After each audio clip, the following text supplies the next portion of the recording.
Ladies and gentlemen, dear friends, we are so excited to continue with our learning sessions here from Jerusalem.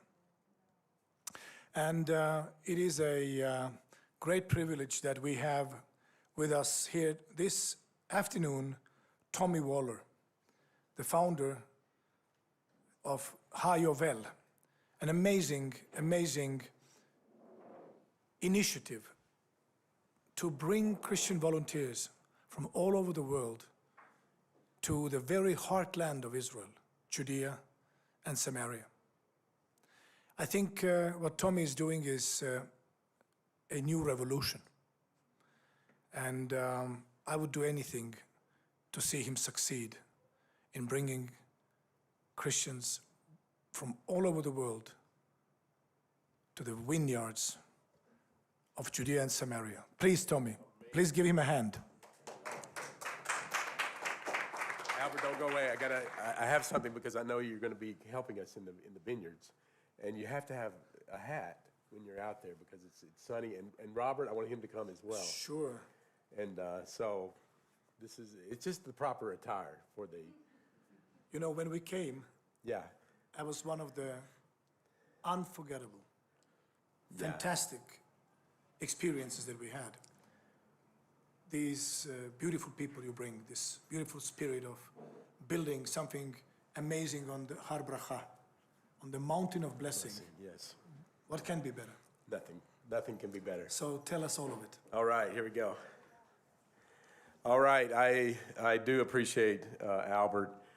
It is a blessing. We were just talking just a while ago as we were coming here, because our organization is something that is representing something that most Christians are not fully aware of. Most of them are not fully, don't understand exactly, what these issues are in Judea and Samaria. And I don't think a lot of times we don't understand exactly what the issues are in Jerusalem. What does Jerusalem have to do with Christianity, and why should Christians be involved in Jerusalem and Judea and Samaria? And I think that this is it's a critical part here because we're at a new juncture. The title today is The New Radical Christianity. The new radical Christianity. What does that mean? What does that mean in today's time? Because obviously, we're seeing something that we didn't see before. There's a generation that's seeing something that's not, that hasn't been revealed to us in the past, and we haven't understood it. And the reason why we haven't understood it is because Israel didn't exist. Israel was desolate. Jerusalem was uninhabited almost. We've heard Mark Twain mentioned several times since we've been here at this conference. And he actually was the one who said, there's nothing here. There's nothing here. But today, we're in the city of Jerusalem. There's never been this many Jews in Jerusalem in the history of the world. And this is exciting times. A little bit of my story, and I want to get a lot, my wife said, don't say anything about me, just stick to the topic, okay? But I tell you, when I speak about radical Christianity, I have to speak about my wife and my children. Hard for me not to get emotional about it, but I have an amazing family of 11 children that are all sold out for this purpose, to see the physical restoration, the physical reality of prophecy manifesting itself in the land of Israel. And I am very grateful to have that family, to have a wife that would stand with me, because this is an amazing thing. And I wish that all the families of the earth, and that's what the promise is, right? All the families of the earth will be blessed, and I have a blessed family. I'm thankful for their courage. I'm thankful for their steadfastness. I'm thankful for their ability to just hang in there in the midst of adversity and keep moving forward. So the thing I want to start out with, just to build a little foundation here, radical Christianity, what does it look like today? Radical Christianity, and obviously I'm going to put it in the context of Israel because it's not Israel is the definition, and we're going to dig into it in particulars, but Israel is a definition now of what radical Christianity is. There's a survey recently that came out done by the University of North Carolina, and they did a survey, and in 2018, the survey said that 79% of Christian youth from 18 to 29 believed and stood with Israel. With Israel, 79% of the Christian youth 18 to 29 stood with Israel concerning the conflict, concerning the Palestinian-Israel conflict. Recently, they did another. This is just, 2-3 years ago.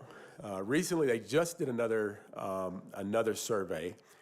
And in that survey, only 25% of our youth, Christian youth, are standing with Israel concerning the Israel-Palestinian conflict. And I was very upset about that. That was very shocking to me, because in this place and in this arena that we have here in this circle, it would seem that all Christians, we all get it here. We all understand what this is about. But our youth are looking for something tangible. What I have faced and what I have experienced over the last 18 years here in Israel, specifically in Judea and Samaria, is the understanding of prophecy, the reality of prophecy, the tangible reality of prophecy. What happened to me, I was farming in Tennessee. I came here to Samaria. I was brought to Samaria. I was brought to the city or the mountain, Mount Gerizim, the Mount of Blessing, as Albert said. And I met an Orthodox Jew. Now, it took the Jews, because it seems like for 4,000 years, they're waiting, right? The Jews are waiting to establish the land of Israel. Amazing that they would do that they would wait. They would have the patience to wait 4,000 years, and specifically 2,000 years, but even 2,000 years, there was an occupation. What was the occupation? The Roman occupation. They were waiting for their own country, waiting to establish their own country. And I saw and I met this Zionist religious Jew, and I'm from Tennessee. You could probably tell by my accent. And I met for the first time, 18 years ago, first time. I came to Israel, I met an Orthodox Jew for the first time. And he read to me from the prophet Jeremiah. And Jeremiah, as we understood, was also a very persecuted prophet, as most of the prophets were. And the prophet Jeremiah believed that even though the Babylonians were about to take Israel, that one day we would see something radical happen, something extraordinary happening. What does that extraordinary thing look like? God says in Jeremiah 31 that one day, in my loving kindness, he starts the whole chapter out. Through my loving kindness, we're going to plant vineyards on the mountain. We're going to restore the ruined places of Israel. We're going to restore the ruined places of the mountains of Israel. And we're going to plant vineyards on the mountains, on the mountains of Samaria. And when he read that to me, I was standing in a vineyard on the mountain of Samaria.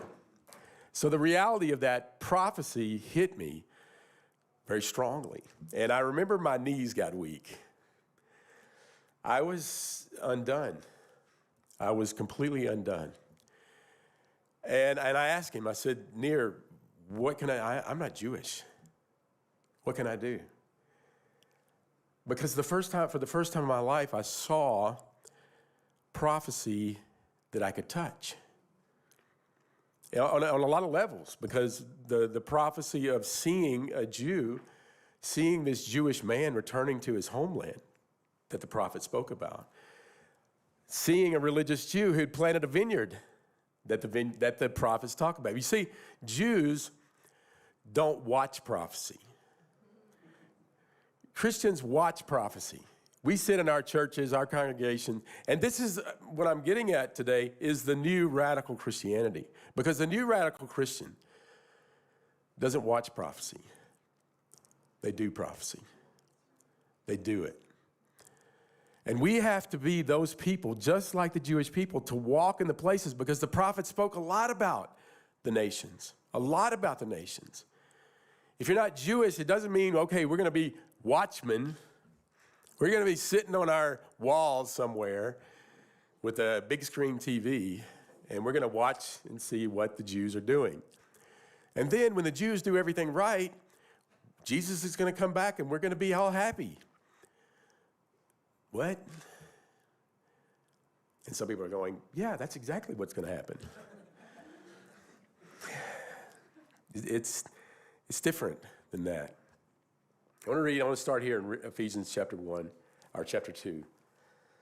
Ephesians chapter 2, it's a significant verse because Paul, who is credited for actually disconnecting us from Israel, actually really connects us to Israel. And I want to just say, as for us, those of us who who desire to be radical Christians in this new era, this new place of radical Christianity, this is the place where we have to be. And I'll just start here in verse 10, chapter 2. For we are his workmanship, created in Messiah Yeshua for good works, which God prepared beforehand that we should walk in them. One of these things, I'm sorry, I have a little bit of an allergy, so please excuse me for that. Not corona, it's just allergies, I promise. In verse 11, the very next verse, he says, therefore, here's this workmanship that's created in Messiah Yeshua. Therefore, remember that you were once Gentiles. You were once Gentiles in the flesh who were called uncircumcision by what is called the circumcision, made in the flesh by hands. Listen to this. That at that time you were without Messiah. At that time you were without Messiah, being aliens. Now, what is it like to be without Messiah? You're aliens from the commonwealth of Israel. And for our discussion today, for this discussion today in Jerusalem, let's say that Israel is Israel. Let's say that Jerusalem is Jerusalem, really Jerusalem. We're not going to spiritualize it. We're going to say the physical reality, as all of our Jewish brothers and sisters believe, that Jerusalem is going to become one day a reality. It's going to become a praise in all the earth. It will be. The physical reality of that is upon us. It's here. As we started this off, more Jews living in Jerusalem here now than ever before. So we have this, remember that, so he's saying, but at this time you were without Christ, without being aliens from the commonwealth of Israel and strangers from the covenants of promise, having no hope and without God in the world. But now in Yeshua Messiah, who you were once far off. We were once far off from this reality. But because when we accepted this radical Christianity, when we accepted Yeshua as Messiah, we got connected to Israel. And so when we got connected to Israel, we got connected with who we believe that we follow, we claim to follow, Yeshua. And what does Yeshua tell us? First of all, Paul also says, and I'll go here first because it's just a page over here, Galatians chapter 3.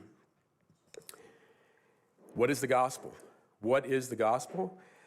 Verse 8, chapter 3, verse 8. And the scripture, foreseeing that God would justify the Gentiles by faith, preached the gospel, listen to this, to Abraham beforehand. The scripture, foreseeing that God would justify the Gentiles by faith, preached the gospel to Abraham beforehand, saying, in you all the nations shall be blessed. The gospel. Wait a minute, I thought the gospel started in Matthew. But Paul here is saying that the gospel actually is preached to Abraham. maybe there was some secret between God and Abraham. I don't think so. I think that God spoke to Abraham, and Yeshua was fulfilling the prophet. Let's look at Romans chapter 15. What is Romans chapter 15? And here today I'm speaking to Christians. We're trying to get on track. We're trying to get from this place of apathy that goes from 79% on fire to 25%. That's apathy within the church. That's not good. It's not good. We got to get excited, and there has to be substance to what we believe. In Romans chapter 15, in verse 8, says, "Now I say," Paul's saying this, "that Yeshua the Messiah has become a servant to the circumcision for the truth of God, to confirm the promises made to the fathers." I'm going to say it's the definition of our faith. Definition. If you're a radical Christian right here today, you're going to look at the scripture and you say, "Now I say that Yeshua the Messiah became a servant to the circumcision for the truth of God." We want the truth of God to confirm the promises. What promises was he talking about? The promises that God made to the fathers. Who's the father? Father Abraham. Remember that? Father Abraham. The promise made to the fathers. So this is the reality. This covenant is a significant place and part, a very, very strong part of what we believe. And Albert, please tell me what the time is. I'm not seeing the. Okay, great. Just go. Don't even do something like that, and I'll know for sure what's going on. So we have this in Genesis. We've been talking all week about, if you bless Israel, you'll be blessed. Genesis 12. So Genesis 12 is a significant part. This is where we stood. Matter of fact, where we are in Har Barakah, we could have heard God say, "This is the land we're going to give your descendants." And I can't do it with this cold that I have now, but this is the land. We would have heard that booming voice and it wouldn't have been in English. And it is. God speaks in Hebrew, obviously. But God did this, but then he did something else. In Exodus chapter 3, he begins to talk about himself as, his name as the God of Abraham, the God of Isaac, and the God of Jacob. He says it. He says he's introducing himself here in chapter 3, Exodus chapter 3, and he says, "Moreover, I say, I am the God of your father, the God of Abraham, the God of Isaac, the God of Jacob. I am." That's who I am. Now, we get caught up in and maybe it's good, the Yod He Vav He. We get caught up in the I am that I am. But here he says, who do I tell these people that you are? Verse 13, when Moses said to God, "Indeed, I have come to the children of Israel to say to them, the God of your fathers has sent me to you. And they say to me, 'What is his name? What shall I say to them?' God says, 'I am who I am.'" And then he goes on in verse 13, "Moreover, God said to Moses, 'Thus you shall say to the children of Israel, the Lord God of your fathers, the God of Abraham, the God of Isaac, and the God of Jacob.'" This is important because if you don't get this piece of the puzzle, you can't understand the promise or the understanding of Paul's preaching. Paul is preaching here about who God is, who refers to himself as to what's happening here in the land of Israel. And he refers to himself. Imagine God looking at those people, looking at first of all, the Jewish people returning to their homeland. Is God excited about that? Is God excited about that? But imagine now that the next phase, and this is what I appreciate about Rabbi Tully, is that there's another phase to this. And this final phase includes, and this is why we got to get on the to-do list, it includes the nations. It includes the nations. There are rabbis out there right now. Rabbi Melamed in Har Barakah believes this. That's why we're there. Believes that this the nations are coming, and we see it even in our own Bibles. In Romans chapter 11, what does it say? And we've all taken it in the wrong way. I guarantee you, every Christian that I know doesn't read Romans 11 like you will after I say this. But that when the fullness of the Gentiles come, in other words, let's just take it like this. When the Gentiles get it, all of Israel is going to be saved. And I'm telling you that they're not doing a repeat after me. They're waiting for the nations to get it. They're waiting for the nations to get it. The fullness of understanding, the fullness of the reality of prophecy. This is radical Christianity. This is it. We have got to move into the next level. No, it's not. We're not Hollywood people. We're not. Pastors are worried sometimes. You know, what's Tommy going to talk about? He's hanging out with those settlers. It's sad. It's sad, the stigma. Right now, there's a community near the Tepuic Junction. Some of you, a few of you know where Tepuic Junction is.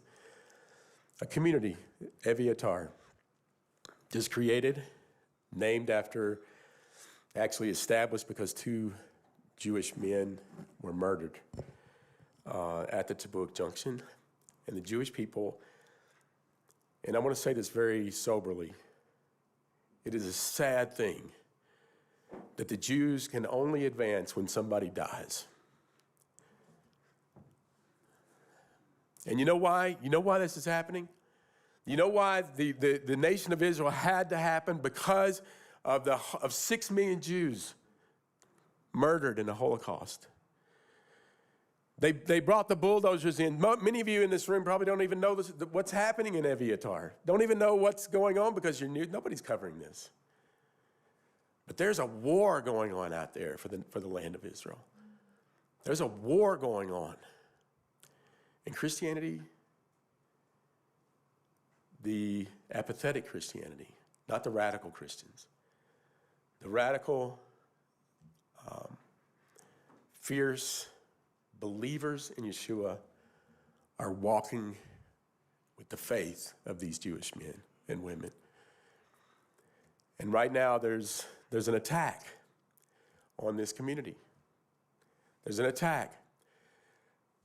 There were hundreds of families not hundreds, but I think 50 families moved into this community almost immediately. Almost immediately because of the death a couple of weeks ago. Yehuda, what was his last name? It was Yehuda. Anyway, he was shot and was murdered at the Tepuic Junction, and they immediately started this community. But nobody in the Christian community would even know that it was even happening. But we got to know.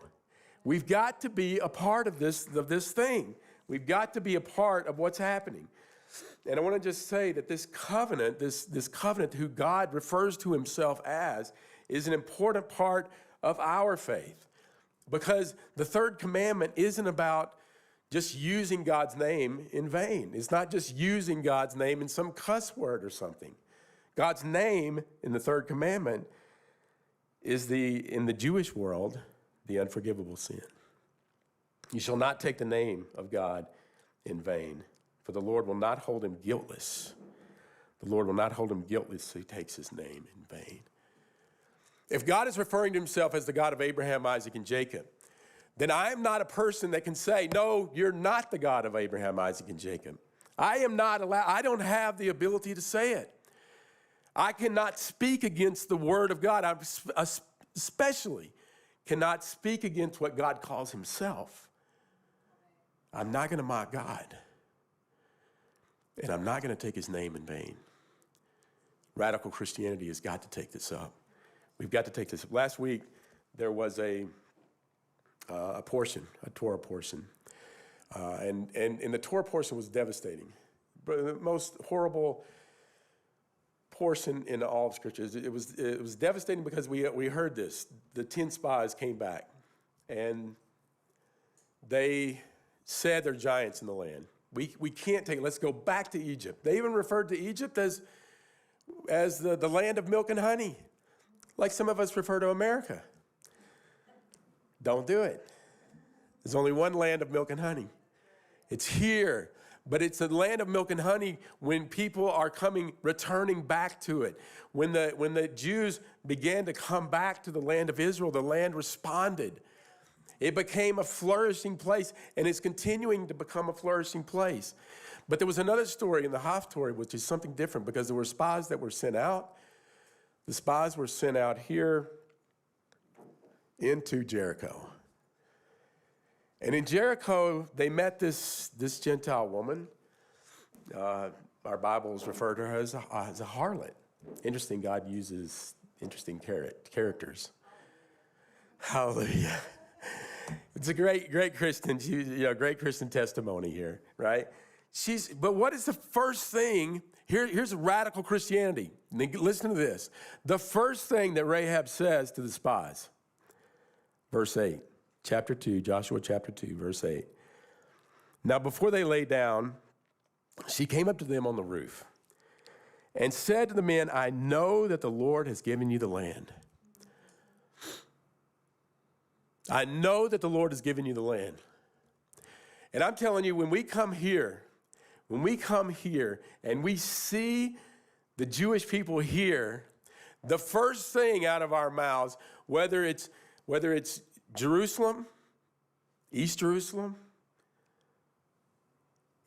or Judea and Samaria, these places in 1967 is a place where we have to, because we won the war, okay? And I'm wrapping up here.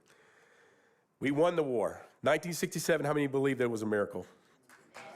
We believe it was a miracle, and we believe it's a miracle. Then if we believe it's a miracle, then we need to stand in the miracle. We need to stand as radical believers in the covenant that God made with Israel. And this is the place that we have to be. This is the place we're going. And this is why we have to have Christians putting feet, beautiful feet, on the mountains of Israel. Amen. Amen. Tommy, our viewers, and there are many online, if they want to find more information about you, how can they do that? The only thing you really need to do is go to serveisrael.com. Simple as that. Serveisrael.com. You want to serve? What did Yeshua say? I came to serve and not to be served, right? So as Christians, we need to take a heart of servitude. So serveisrael.com. That's it. And I know that there's a lot of material on your website. Yes, absolutely. I mean, you guys produce talk shows. Oh, yeah. And podcasts. Yes. And shows, movies. Yeah. I mean, it's true. Yeah. I mean, you can all find it on Serve Israel. You can go to Serve Israel, or you can go to the Joshua and Caleb Report. .com, JoshuaandCalebReport.com, which is we're actually changing the name to the Israel Guys. The Israel Guys. We're trying to make it simple. People get. Thank you, Tommy. Thank you so much. Appreciate it. Now, our next speaker is the most unusual person that I've met. We have the honor with us today to have Michigan Supreme Court Justice Richard Bernstein with us. His theme is how to have a relationship with the Creator, even with disabilities. A man who is born blind has run 26 marathons. How many Ironman? 1 Ironman.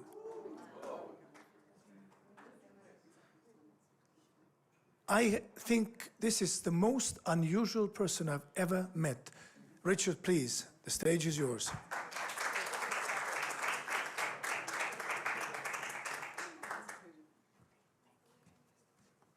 The microphone is okay like this.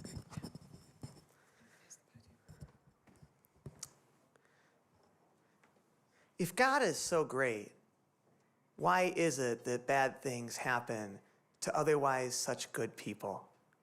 Why is it that there are some who come to know a greater struggle or greater hardship or greater challenge than others? What about the people who now have a table just set for one? And as one writer penned, why is it that the streets of heaven are too crowded with angels? People ask, so what are the qualities that go into being a Supreme Court justice? When making decisions that affect people's lives, is it about your ability to research and to write, your ability to publish, or your academic background? I always say that none of those things really matter, for it comes down to one thing and one thing only: life experience. I have come to believe that God gives us our experiences for a reason.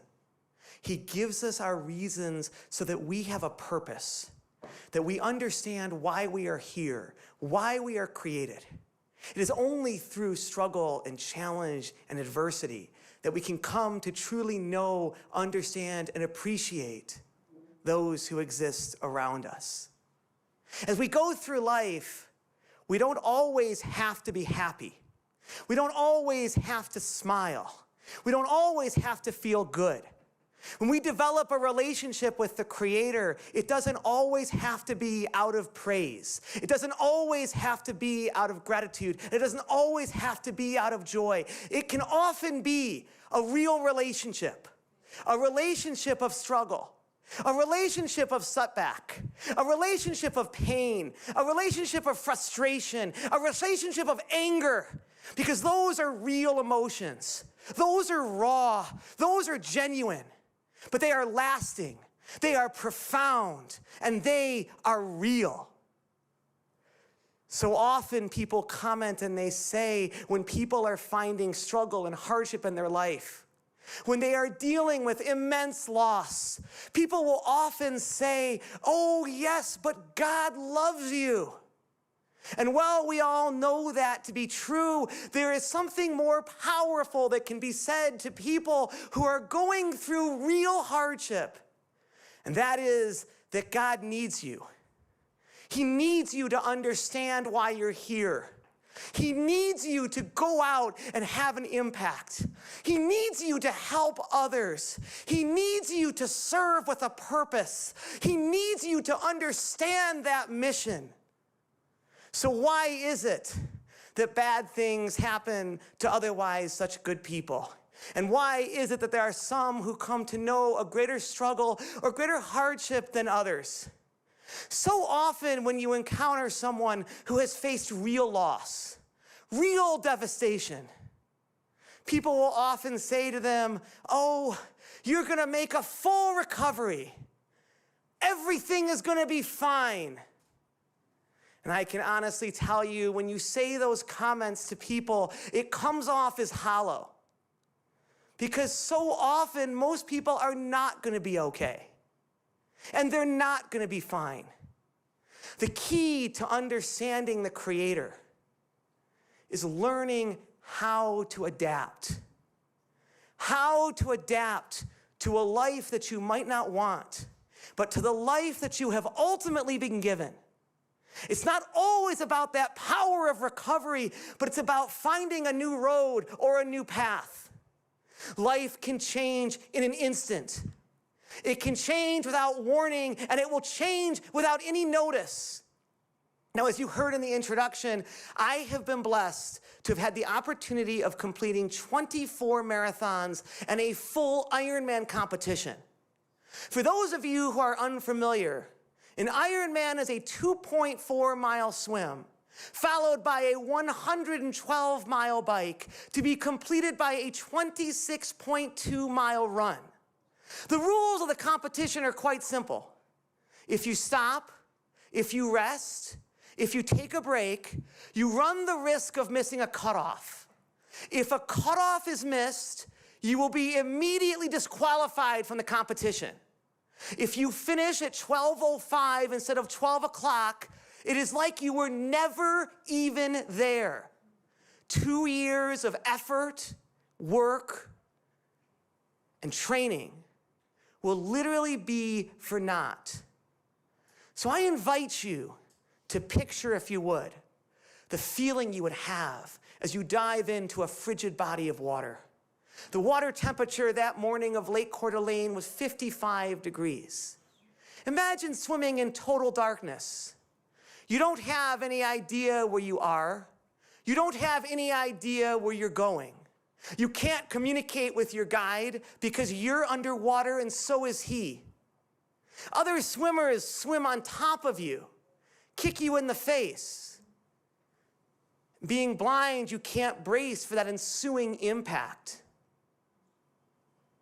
It's not uncommon to have others become entangled and ensnared in the rope that connects you to your guide. And as they become entangled, the rope starts to constrict. And as the rope constricts, it starts taking you below the surface. It's easy to have a relationship with God when things are good, when your business is going well, when your loved ones are all healthy. But I've come to find that if you want to have a real relationship, it's what happens when you're afraid,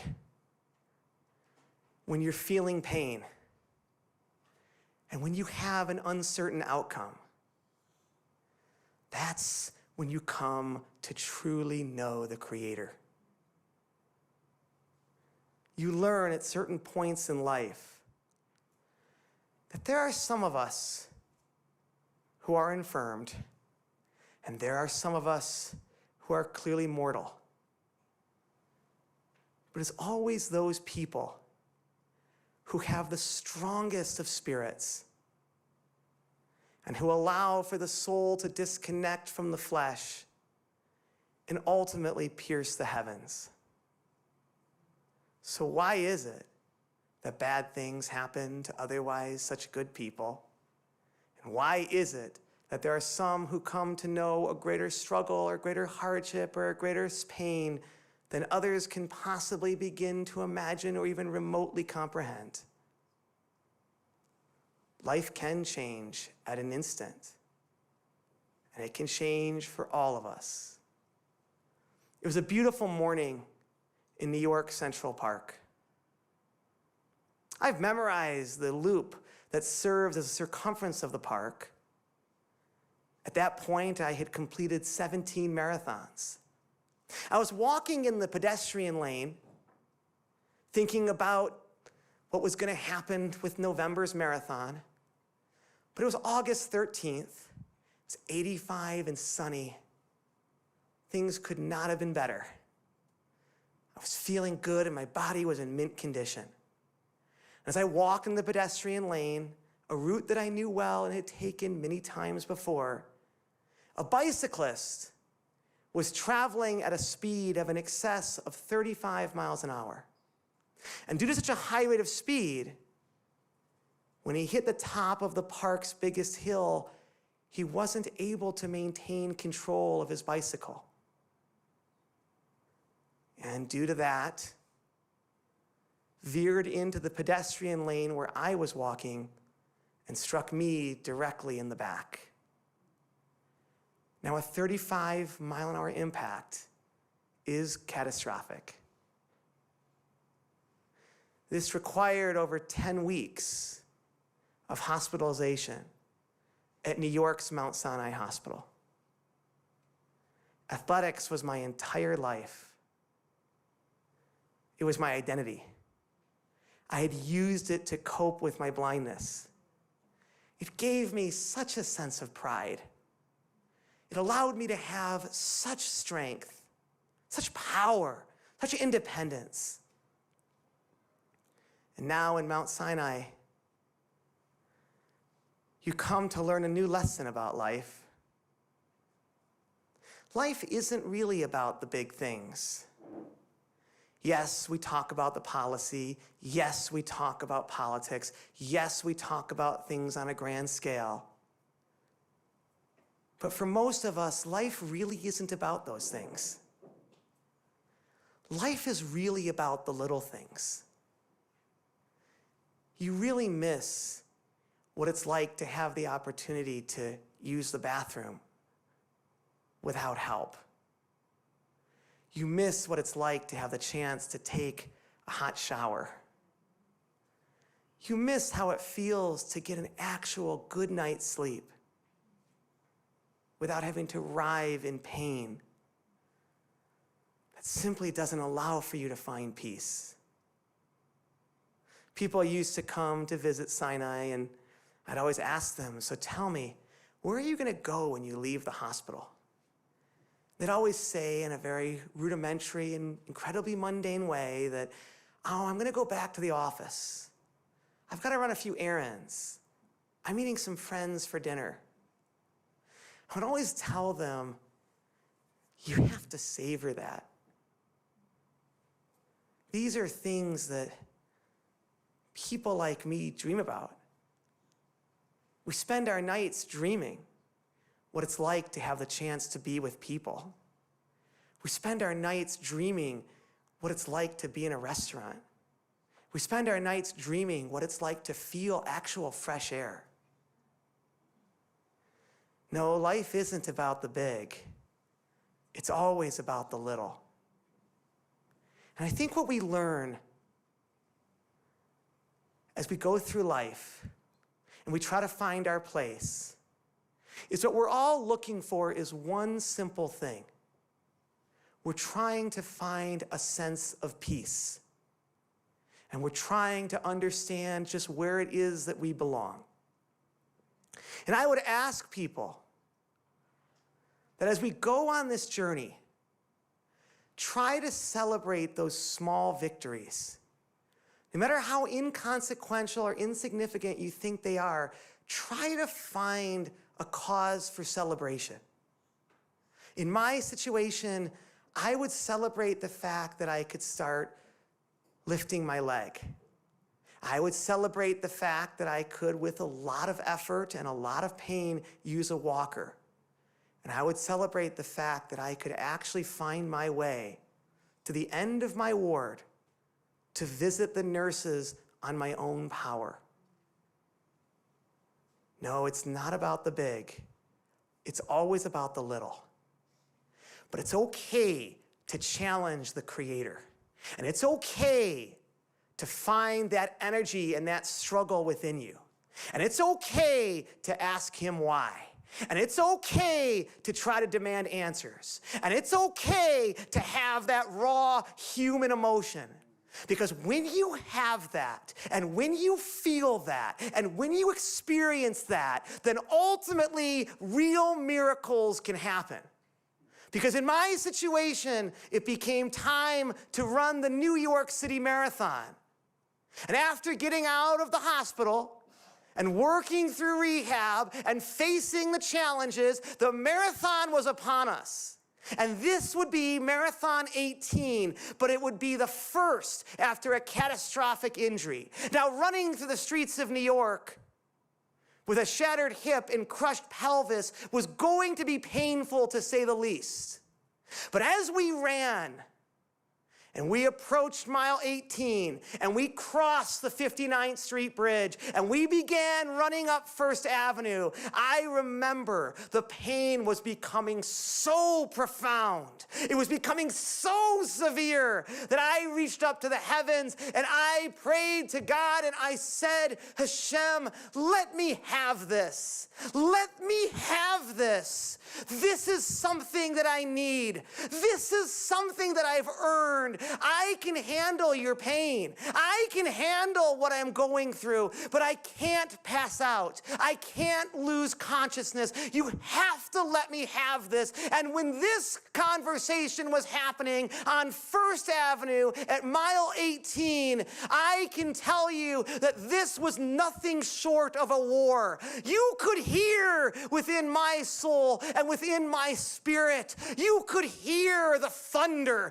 You could see the lightning. You could sense the winds. You could see that this was going to be the battle that was going to define all battles, that this was going to be the essence and the cornerstone of our relationship, that this was going to be the pinnacle of my anger and my frustration. And then, at that moment and at that time, miracles do happen, because I was able to find what it was that I was looking for. I was able to find peace. Peace with my new body, peace with my new life, peace with my new circumstance. But I, at that moment, after that raging war, was able to find peace with God. Why is it that bad things happen to otherwise such good people? And why is it that there are some who come to know a greater struggle or greater hardship than others can possibly imagine? I think the answer goes something like this. At a certain point in life, you can't spend your time and your energy and your effort focusing on how you're going to get over it. For you come to realize that there is simply no other option but to just get on with it. For ultimately, it is always the people who must do what is hard that achieve no less than what is truly great. And we have to look at our lives like we're part of a great story. And within any novel, there's going to be chapters. There's going to be chapters of pain. There's going to be chapters of setback. There's going to be chapters of frustration. But it's only through those chapters you're going to come to find hope. You're going to come to know purpose. And you're going to come to understand triumph. It was deep into the night as the angel came upon Jacob, and there existed an immense battle that raged until the dawn. As we all know, when the sun rose, the angel blessed Jacob, but he gave him a new name, the name of Israel, which translates to mean, as we all know, one who struggles with God. If I hadn't been given the experiences that I was given, I wouldn't be as good of a judge. I wouldn't be kind. I wouldn't be merciful. I wouldn't be empathetic. And I wouldn't be understanding. We have to celebrate who we are. We have to celebrate the journey that we're on. We have to come to realize that for many of us, our dreams get replaced by wisdom. But we have to celebrate Hashem.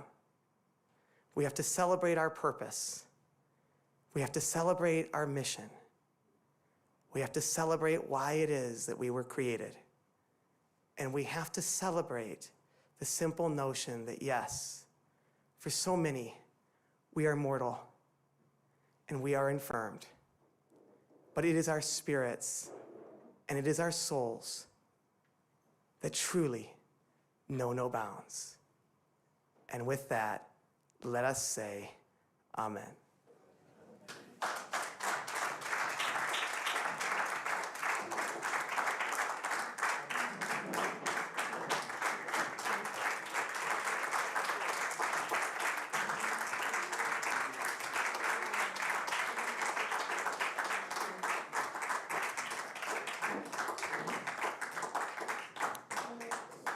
This is the most powerful testimony that I've heard. And imagine a Supreme Court justice with such compassion and understanding. Reminds me of the book of Hebrews. It is so powerful. Richard, We're so thankful to you. I'm sure that our viewers online are crying as I am, because your testimony is so powerful. It is a testimony of victory in the most adverse circumstances, not giving up, not despairing, looking up and not down, looking up to your Creator and finding Him. What can be better? Let's give another applause. Thank you, Richard. Thank you so much. Wow, what a fantastic, powerful testimony. Our next speaker is the director of the Strategic Alliances, Partnerships, should be alliances, for Passages, a great organization bringing hundreds and thousands of young Christians to Israel. And Luke, why don't you tell us what it is all about? What is your vision and what are you burning for? Come, please. Let's give a hand to Luke Bray. Well, I want to start off by saying thank you to Albert for allowing me to follow that incredible presentation. So, Justice Berenstein, his story was riveting and his experience, I think, jarring for us, so many of us who have not experienced such kinds of difficulties, and so thankful for the opportunity to be able to hear him. Well, good afternoon. I'm thankful to be here. This is actually my first time to be able to come to the Jerusalem Prayer Breakfast, and so I'm incredibly thankful to just be here, but then to have the opportunity to speak to you at this gathering is a true honor, and so I thank you for that. We're going to go through a few slides together, but the first thing that I want to mention to you is something about maps. If you'll go to the first slide, maps have always captured my imagination. Each map tells a different kind of story, a story of possibilities and maybe even a journey. But each map also displays a unique perspective. One of my favorite maps was created by Heinrich Bunting in 1581. And it's a map of the world, but it's a map of the world from his perspective. Bunting's map is designed in the shape of a clover leaf, and it only shows 3 specific continents: Europe, Asia, and Africa. And the leaves are arranged, as you can see, in the form of a clover leaf, but with Jerusalem as the center. Now, I've seen a lot of different maps in my lifetime, a lot of different perspectives from these maps, different center points. Now, as an American, I will just say that most of the maps that we have in the United States, have the United States at the center of the map. There's just something about Americans that puts us right there, right? But I've also seen other kinds of maps, maps where Australia is the center of the globe, right? Or Antarctica at the center of the globe. But Bunting's map declares something really important. It heralds a truth that all of us who have gathered here at the Jerusalem Prayer Breakfast continue to echo until this day. That Jerusalem is the center of this place, this world. Jerusalem, the city of God, the city of David. It's not just significant for Christians, and it's not just significant for Jews. It's not just significant for Muslims, but it stands at the center of the world and of history. Now, much has changed in the last 400 years. Wars have been fought. Schisms have risen. The Jewish people face the threat of annihilation. But now, 73 years after a homeland was established for the Jewish people, we meet together in a sacred city with a sacred story. But sadly, the story of Jerusalem, and most significantly, the story of the King who reigns from Zion, is not familiar to the next generation. Go to the next slide. As we gather here in 2021, we meet at a moment of great importance. The sons of Korah in the Psalms help us to understand not only the sacredness of Jerusalem, but they also help us to understand how the next generation can be introduced to the roots of their faith, the land of Israel and its people. If you look at that text there, you see in Psalm 48, beginning in verse 10, it says, "As your name, O God, so your praise reaches to the ends of the earth. Your right hand is filled with righteousness. Let Mount Zion be glad. Let the daughters of Judah rejoice because of your judgments. Walk about Zion. Go around her. Number her towers. Consider well her ramparts. Go through her citadels, that you may tell the next generation that this is God, our God, forever and ever. He will guide us forever." Now, there's several notable observations that we can make from that particular psalm. The writers are committed to a vision of God that is global in scope, a vision that captures the attention of the world, the nations even.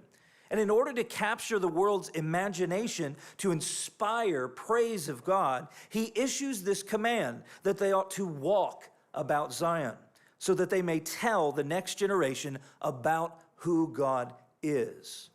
And friends, this brings us to our problem. You can go to the next slide. A recent Barna poll found that support for Israel among younger evangelical Christians is falling. Young evangelicals are less supportive of Israel than ever before, and they're also less informed.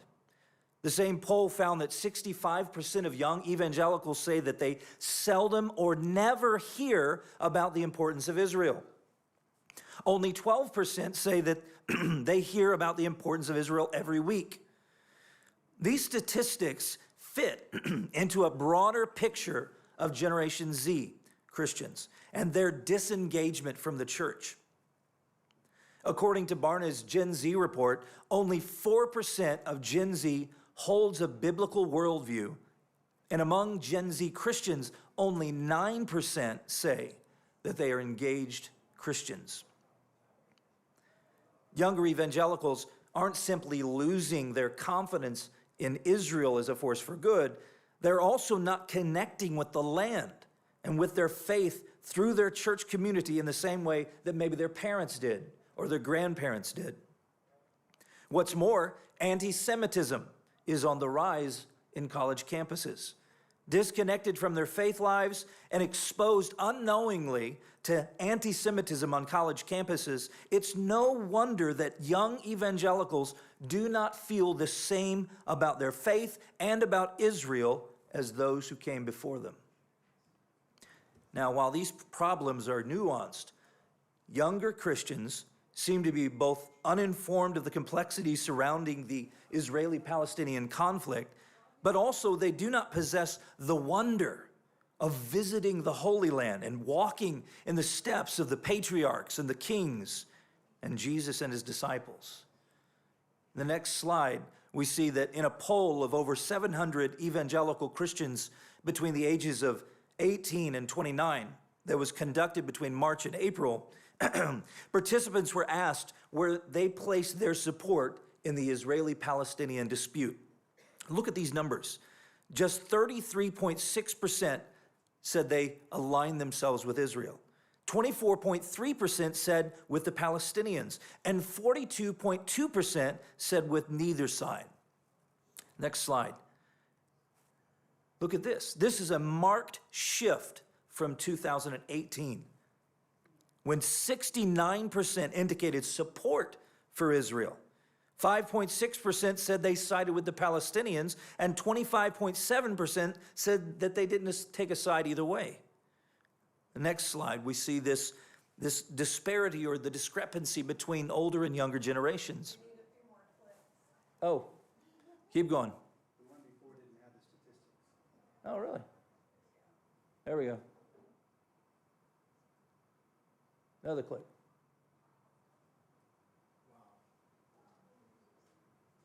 There we go. You can go ahead. There's 3. There you go. All right. When evangelicals were asked to explain the discrepancy between younger and older evangelicals regarding the Israeli-Palestinian conflict, as you can note up there, 34% said that it had to do with generational differences.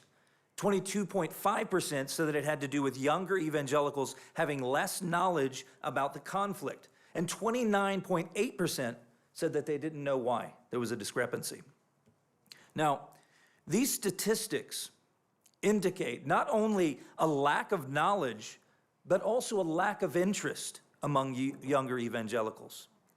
Younger evangelicals are more focused upon issues that affect them on a day-to-day basis. Thank you.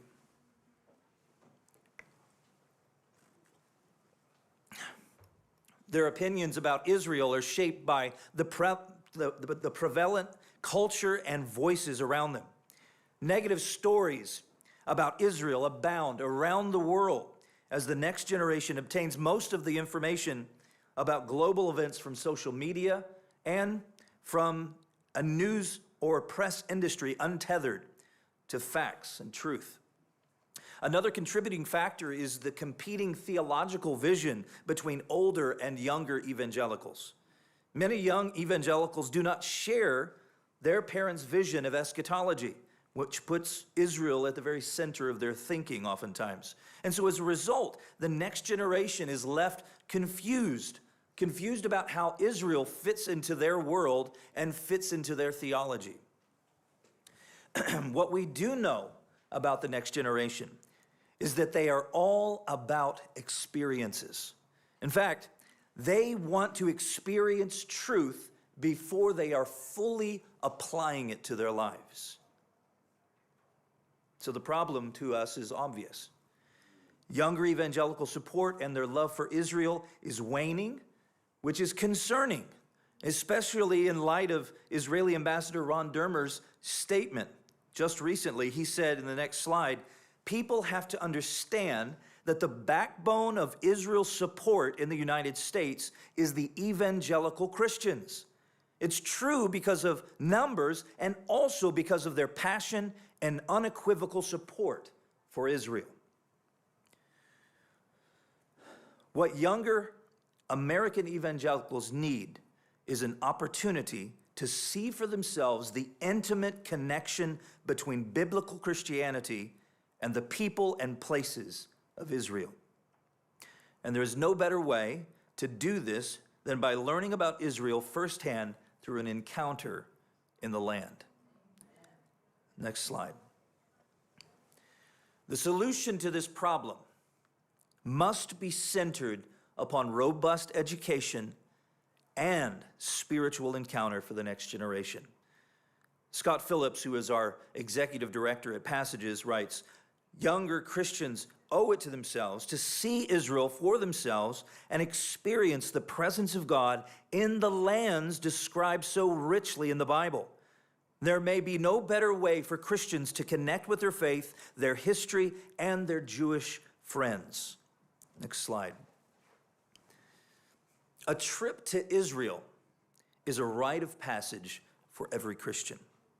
There is no substitute for walking in the land where Jesus walked and traversing the paths of the patriarchs, the kings, the prophets, the first disciples. In fact, Israel, we see Israel is such an incredible place for students to come and to learn and to encounter the Holy Spirit as they walk the places of Israel. In Israel, participants encounter the origins of both ancient and biblical faith and of a present-day nation, rich with culture, with diversity, with beauty, and with challenges. The land and the people of Israel have a story to tell, and by coming to Israel, students are able to make Israel's story a part of their own story. Through a pilgrimage to the Holy Land and intensive post-trip education, Passages strengthens the faith of American Christian college students, connects them to Israel, and prepares them for a life of Christ-centered leadership. Participants encounter the ancient roots of their biblical faith firsthand and are introduced to a modern and thriving Israel through visits to foundational biblical sites and by hearing authentic first-person perspectives from Jewish, Christian, and Muslim Israelis and Christian and Muslim Palestinians. And upon their return, participants have opportunities to further engage, to continue leadership training, to join an active alumni network, and to become informed voices for their Christian faith, for Israel, and for all who live in the region. Next slide. Passages has three major focuses in the program. The first is faith. Strong identity in Christ is a cornerstone of Christian leadership. Passages offers participants one of the most powerful and compelling means of encountering God and the Bible. By visiting the Holy Land, students discover the deep roots of Christianity in a place where the ancient faith was born, bringing the Bible tangibly to life. The second theme is Israel, obviously. Passages participants connect to a modern land, a modern Israel, which is not only rich with history, but also with culture and ingenuity and technological innovation. Passages facilitates personal ties to the Holy Land through visits to biblical sites and by showcasing that vibrant, modern Israel. Students return equipped to build bridges of understanding and friendship with Israel, the diverse people that live here, and the Jewish communities that they will interact with when they return home. The final theme is leadership. Effective leaders have values and formative experiences which help shape their lives and their callings. What Passages does is we give students the opportunity to discover their spiritual heritage and develop strong convictions. Through post-trip activities, students learn to lead, encourage, and inspire their communities back home. There's 4 phases that you'll see in the next slide, 4 phases to the Passages program. The first phase is the introduction course. This first phase really is an online course that helps students understand what they're going to be experiencing in Israel. The course includes modules that teach them about the roots of Christianity, about the biblical redemptive narrative, about Jewish-Christian relations, and about pieces with regard to the modern history of Israel. The second phase is the field study. The field study is where we bring them to Israel. The Passages itinerary, as you have in your packet there, is designed to point students toward the roots of their faith and to introduce them to the complex landscape of modern Israel. Participants visit sites like Capernaum, or the Mount of Beatitudes, or the Church of the Holy Sepulchre, the Garden of Gethsemane, and this is just a few. As you can see on the sample itinerary there in your packet, you can see that there are more. But they also hear from diverse range of local speakers who help them understand Israeli culture, government, economy, the Israeli-Palestinian conflict, and geopolitical security issues surrounding Israel today. The third phase is the capstone project. When students return home, they complete a capstone project. And this post-trip engagement program expands upon the educational themes that they've experienced on their trip in Israel and includes additional case studies about biblical and modern figures and how they might be able to apply principles of leadership to their own leadership journey. The last phase is the Passages Leaders Network. This is the final phase, but it's a phase that really never ends. Passages Leaders Network creates value for our alumni through intentional connections. The community offers further engagement and additional educational opportunities related to faith, related to Israel. It also facilitates ongoing mentorship, job opportunities, intern opportunities, as well as industry-specific groups. Since its conception 5 years ago, Passages has taken nearly 8,000 students to Israel. As well as saying 8,000, I say that sounds like a big number. We want to take thousands more.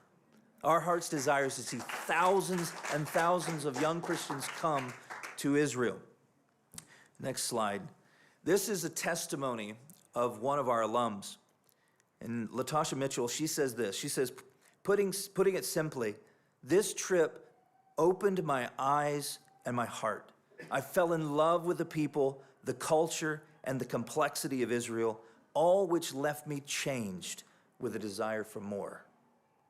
Now, surveys with significant sample size of Passages alumni indicate the effectiveness of the Passages program. And if you have any doubt about this, let me give you some numbers. First, 97% of students reported a greater awareness of the Israeli-Palestinian conflict as a result of traveling with Passages.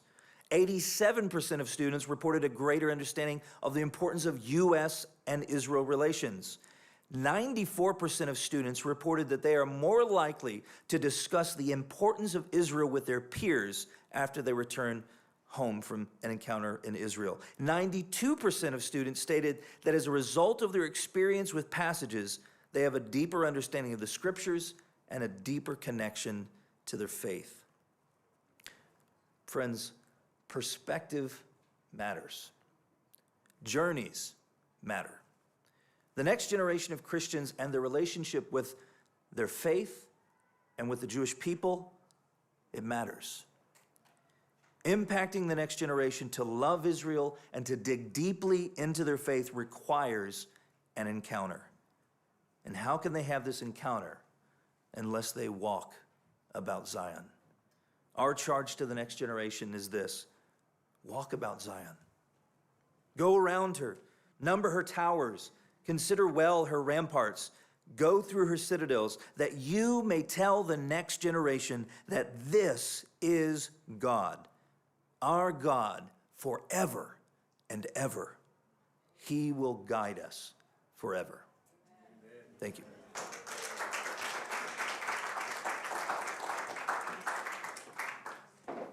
Thank you, Luke. Okay, you want to show a video now?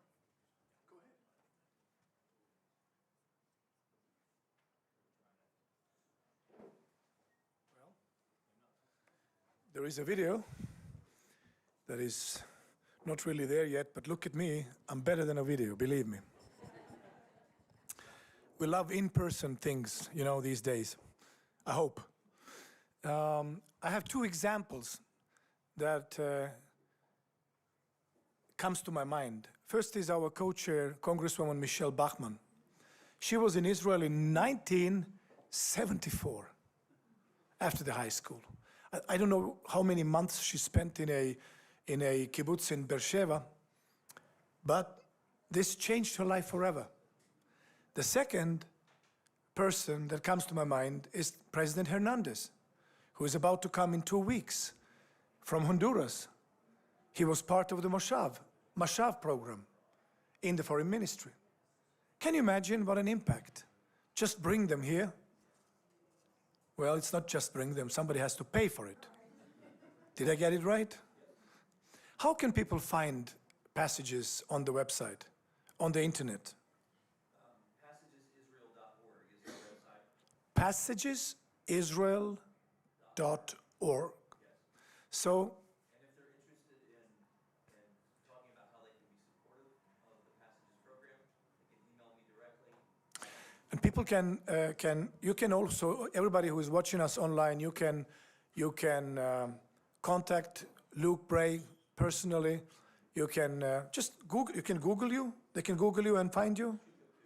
So you are Googleable. And the video is ready, so let's go for the video now.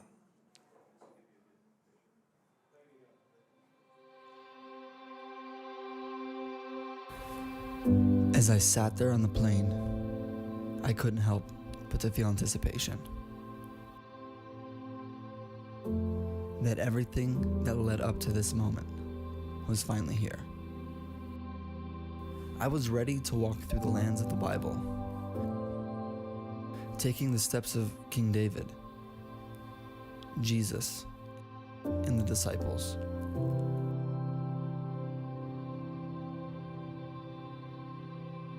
This was the stage where history and stories played themselves out,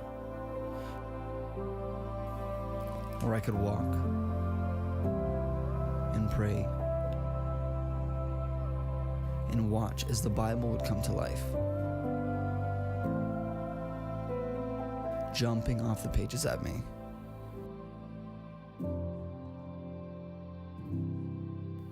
But what would I think? How would it feel? And what would it change?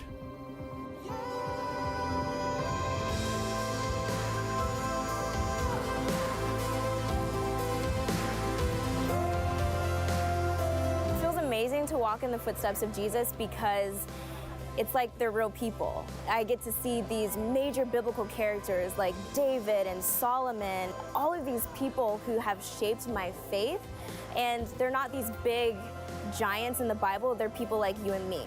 Being in that moment with like the crashing waves and the sun beaming through the clouds and playing worship music on this boat, it's just like such a powerful moment. It was just great to just see God's power and His majesty displayed. It's crazy to look off the Mount of Beatitudes and think, wow, this hasn't changed a whole lot from when Jesus stood here. Just standing like in amazement at being here. And I think that having had that experience has made the Bible come to life for me, made my faith come to life for me in a much more tangible way. It isn't just in your head. It's not just something that like people have just made up. There's physical evidence of things that happened here. My biggest aha moment while I was here in Israel was being at the Mount of Olives and just being in that place where Jesus was and where He walked on that Friday and where He prayed. When you go back and you read the Gospels, it makes a huge difference because for the first time you can actually see where it happened. Really seeing the Bible come to life and just seeing those stories come to life off of the pages is something that's just almost magical in a sense, just able to strengthen your faith more than you ever thought it could.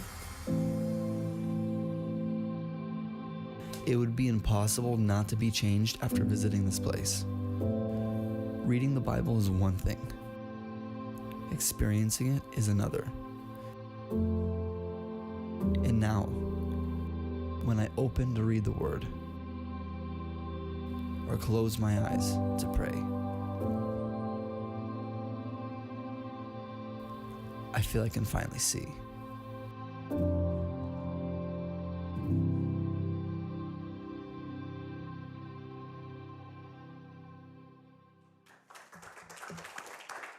That was beautiful. Well done. Thank you so much, Luke, for coming, and Kim, and you both were amazing. I remember hearing that I think it was a Kufi event when they announced how late Sheldon Adelson wrote a check $1 million for their campus work. Well, I know there are people online just getting notes and notices all the time from Brazil and the United States and all kinds of places. So please, you can just, write a check. If it's not 1 million, it's also good. So thank you, Luke, so much. It's a beautiful project, fantastic, and so needed idea. Thank you for coming. We have a very special person here with us. You all who sit in this hall, you wouldn't be in Israel unless we had the help from Sharon Regev. I also need to recognize Mayan Rockland for being so helpful late at night, early in the morning, fighting for your permits to enter the land.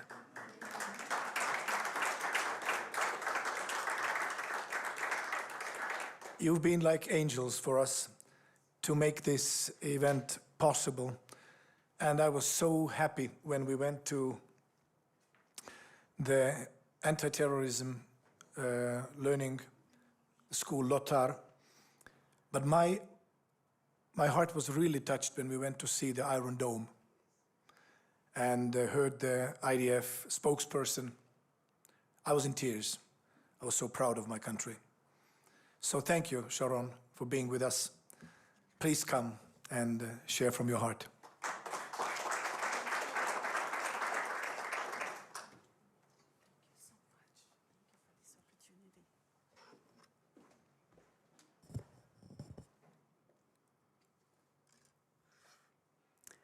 Dear friends, shalom. Thank you. Let's do it again. Shalom. Thank you. Good afternoon, everyone. It is truly, truly my great honor and great privilege to attend this Jerusalem Prayer Breakfast 2021. And on behalf of the Ministry of Foreign Affairs, I would like to express our deepest appreciation to the organizers of this very important, crucial gathering. Thank you, Mr. Albert Wexler. Thank you, Mr. Robert Ilatov. And thank you, each and every one of you, dear friends. I want to thank you so much for taking your time during this challenging COVID-19 period, pandemic. You took the time and you came to Israel to show your solidarity and sympathy with the state of Israel. I want to give you a round of applause.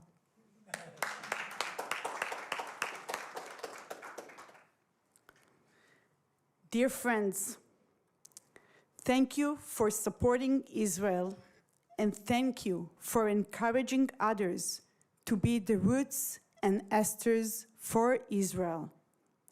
You are our partners in fulfilling the prophecy of Israel becoming a light unto the nations. People like you, watchmen on the wall for Zion, who stand in the gap for Israel and the Jewish people.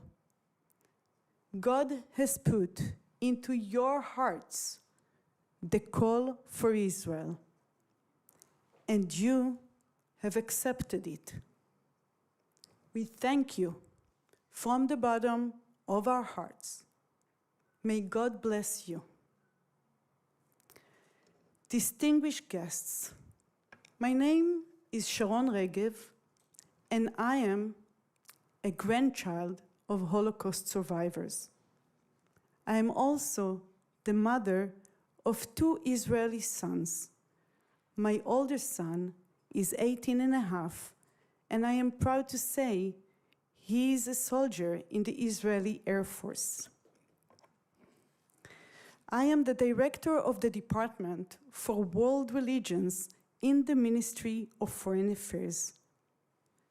I truly love the mission of serving Israel's foreign ministry in the advancement of Jewish-Christian relationship.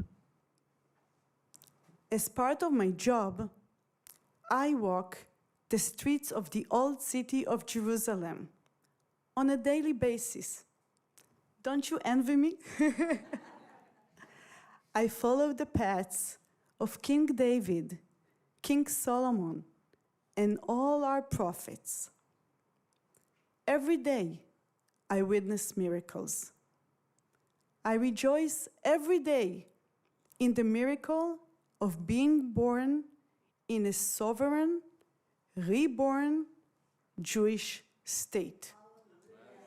Thank you. In May 1948, amidst the ashes of the Holocaust, the modern state of Israel was founded in its historic homeland, the land of Israel. This is where the Jewish people's spiritual, religious, and political identities were shaped.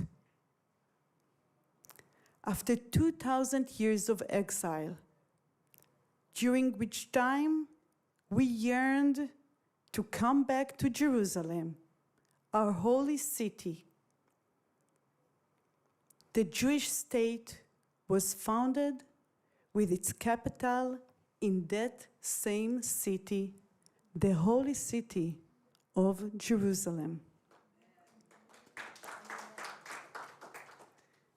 It has been only 73 years since the rebirth of the State of Israel. In its relatively very short existence, the reborn State of Israel has reached tremendous achievements. Ladies and gentlemen, we should celebrate. We have made the desert bloom. Thank you. Israel has become one of the most creative and innovative countries in the world, a startup nation.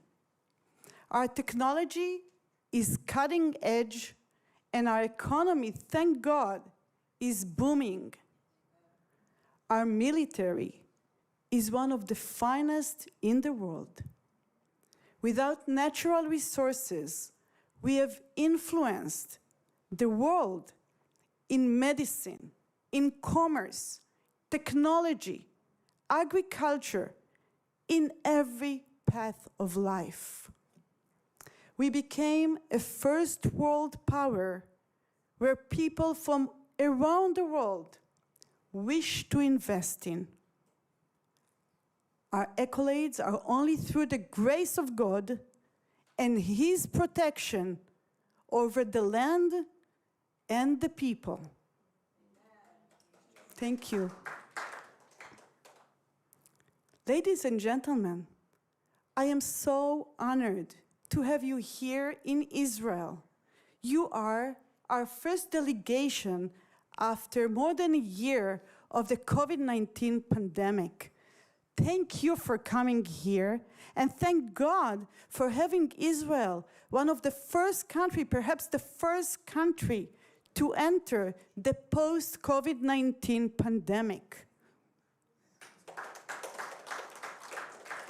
Ladies and gentlemen, even Wonder Woman has become Israeli. From technology to humanitarian aid, we are serving as a nation state the tenets of the Bible, where all human beings are created in the image of God. However, we see that not everyone acknowledges the image of God in humanity. In fact, there are evil, radical forces in this region who are actively seeking the destruction of people who do not subscribe to their brand of religion. Their ideological hatred is willing to murder their own brothers and sisters who identify with Islam. Radical Islam is using networks of terror to take away the biblical foundation that has shaped not only Western civilization, but also Islam itself, that the image of God is in every human being, that all of us are the children of God, and we're all created in His image. Instead, radical Islam wishes to enslave and destroy that fundamental teaching, insisting that the only valid human being is one who is like them. Ladies and gentlemen, your presence here in Israel is coming just a few days after we have reached the ceasefire at the conclusion of Operation Guardian of the Walls. The State of Israel was attacked by a ruthless terrorist organization who tries, still now as we speak, and is determined to murder and injure as many innocent Israeli civilians as possible. In just 11 days, more than 4,300 rockets were fired indiscriminately by the Hamas murderous terrorist organization at Israeli civilian centers in order to kill as many Israelis as possible. The Hamas terrorist organization, whose motto is to wipe Israel off the map, attacked Israel as part of its desire to weaken the Palestinian Authority and moderate forces who are interested in maintaining regional stability. It is stoking the same kind of Islamist extremism, fanaticism that the entire Middle East experienced under ISIS. Hamas, which instigated this confrontation, is cynically exploiting the control it wields over the people of the Gaza Strip. Unfortunately, it is celebrating the suffering of its own people. The people of Gaza are victims. They are taken hostage by the Hamas terrorist organization. Israel had no choice but to take action to defend its citizens. This was an act of self-defense. We embarked on an operation that we did not want, but we were prepared for, and ultimately, we attained many achievements that severely damaged the power and capabilities of this vicious terror organization.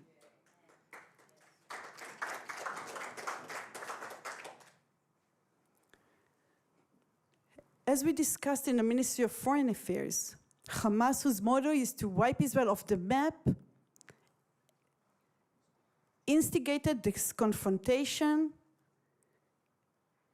wanted to control the people of Gaza and use them as human shields.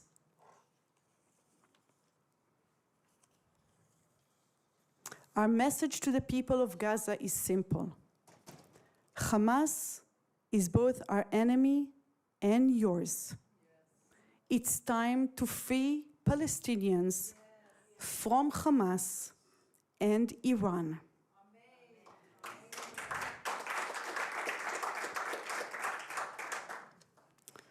Ladies and gentlemen, Israel is seeking peace. We yearn for peace. We want to live in peace and security with our neighbors. We want our neighbors to thrive. Every loss of life, both Israeli and Palestinians, is terrible. We grieve any loss of life. Israel went into unprecedented length to prevent civilian casualties. We targeted terrorist sites with the greatest possible precision and accuracy. As you have heard this week, the IDF employed such tactics as roof knocking and calling Gazan civilians to give them advance warning to evacuate an area which before was decided as a terror target to be struck. The reason the IDF even has to engage in such precautions is that Hamas uses its own civilians as human shields. The people of Gaza are victims of Hamas. They are prisoners, and they are used mercilessly as human shields. Hamas has purposely embedded its headquarters, weapons caches, and rocket launchers deeply within its civilian areas, in schools, in hospitals, in homes, for years. This is a double war crime against both the Israeli population they are targeting as well as their own people.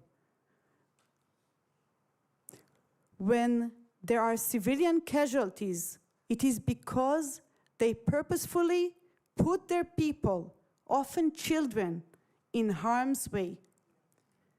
Just this week, UNRWA admitted that they discovered a terror attack tunnel underneath one of their schools in the Gaza Strip. Ladies and gentlemen, nonetheless, many have criticized Israel. We saw We saw it in many social media outlets, as well as mainstream media. We see the mainstream media time and again playing into the hands of this vicious, murderous terrorist organization. They're promoting their false and deceptive narrative and propagating strong anti-Israel sentiments across the Western world. These actions directly correlate to the horrifyingly sharp increase in anti-Semitism that we have been witnessing, unfortunately, not only in Europe, but also in North America. Within living memory of the Holocaust, anti-Semitism has returned. Jewish communities around the world are under constant threat. Anti-Semitism has mutated into a new form of anti-Zionism. Ladies and gentlemen, this is an early warning sign of dangerous dysfunction within society and culture. The hate that begins here, the hate that begins with Jews, will never end with Jews. We have to fight it.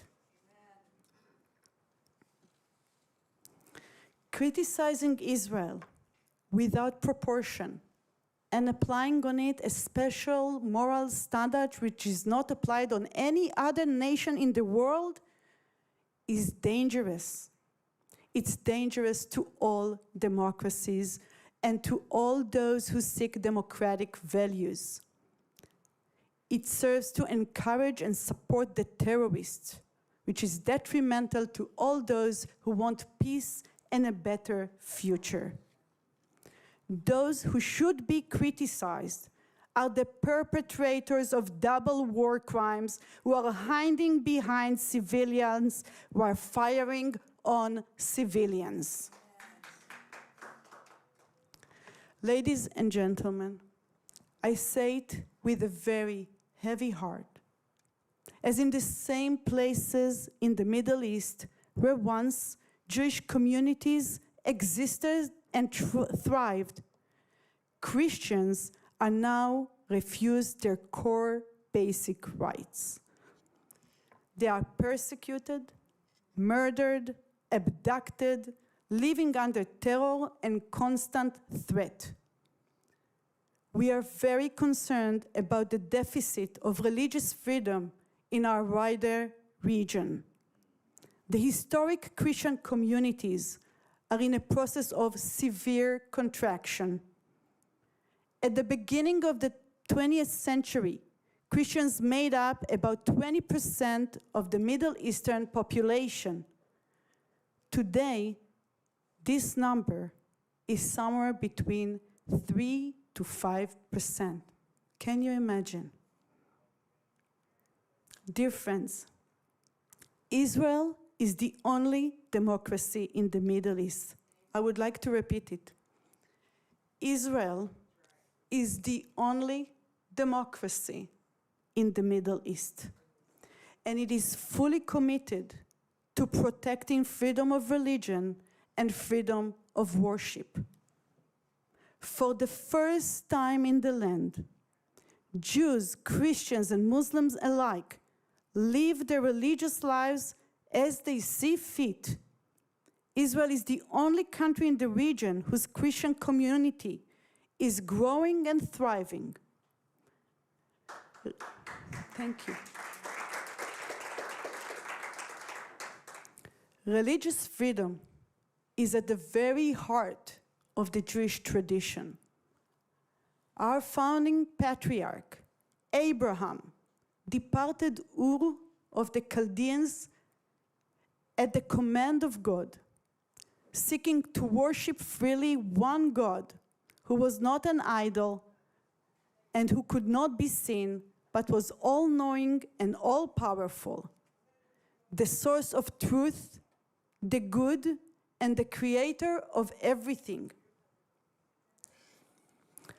from the ancient Israelites in Egypt, through the Maccabees, through the great revolt against the Roman Empire in 66 AD, the Spanish Inquisition, to the heroic struggle of Soviet Jews whose religion and identity were crushed under communism. The Jewish story is a quest for religious and spiritual freedom. For this reason, Israel, the state of the Jewish people, is particularly sensitive to the protection of religious worship for all religions in Israel, and for the advancement of this cause throughout the world. Israel is committed to peace. Our vision is to fulfill Isaiah's vision. They shall beat their swords into plowshares, and their spears into pruning hooks. Nation shall not lift up sword against nation, neither shall they learn war anymore. Unfortunately, there are nations like Iran who do not subscribe to this ideal of peace. The Islamic Republic of Iran is an authoritarian, theocratic regime that strictly imposes Sharia law in Iran. It has become a force for destabilization, terror, and insurgency across the Middle East and the globe. For over 20 years, this fanatic regime has been working to obtain nuclear weapons capabilities, all the while threatening the total destruction of Israel. Iran's pursuit of nuclear weapons and their delivery systems are the greatest threat to world peace today. Its ballistic and cruise missiles have the capability to carry nuclear warheads not only to Israel, but as far as to the heart in Europe, and later to North America. Ladies and gentlemen, Iran has declared repeatedly its intentions to wipe Israel off the map. It is building an aggressive empire. It is seeking to build a land bridge from Tehran to the Mediterranean through Iraq, Syria, and Lebanon. It is moving its army, its air force, and its navy to Syria to be able to attack Israel from closer hand. Through its proxies, Hezbollah, Hamas, Palestinian Islamic Jihad, it is seeking Israel's destruction. We must be able to defend our state. We must be able to defend our shared values. And we have to expose those whose intentions are to destroy us.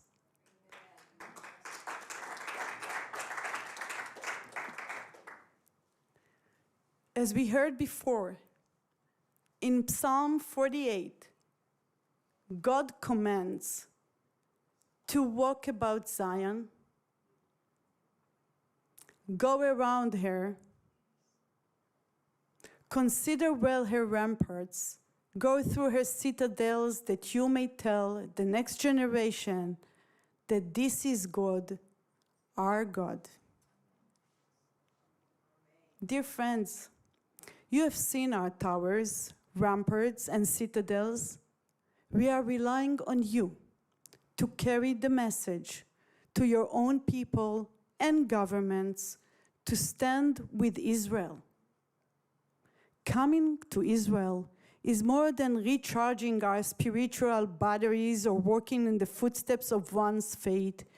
It is a form of worship that comes with responsibility. When we walk these streets, our feet are praying. Our biblical teachings are amplified here more than in any other place in the world.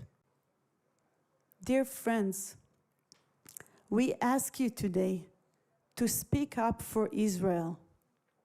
We must take action against the spread of fanaticism and radical ideologies. We must oppose evil. As Israel is in the forefront of the battle against Islamist extremism and radicalism, supporting Israel is supporting our shared Judeo-Christian values of mercy, of love, of peace, of stability and security.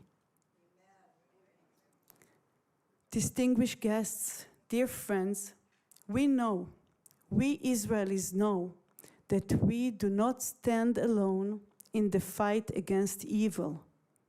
We have friends of Zion like you, each and every one of you, like the thousands of people who have assisted the Jewish nation during the last few generations, sometimes at the price of risking their own lives and the lives of their families. Friends of Zion, whose inspiring stories we can witness here in this place. I want to thank you again for your steadfast support for Israel, and I wish each and every one of you to grow from strength to strength. May God bless you. Yishar koach. Thank you all, and we hope to see you next year in Jerusalem.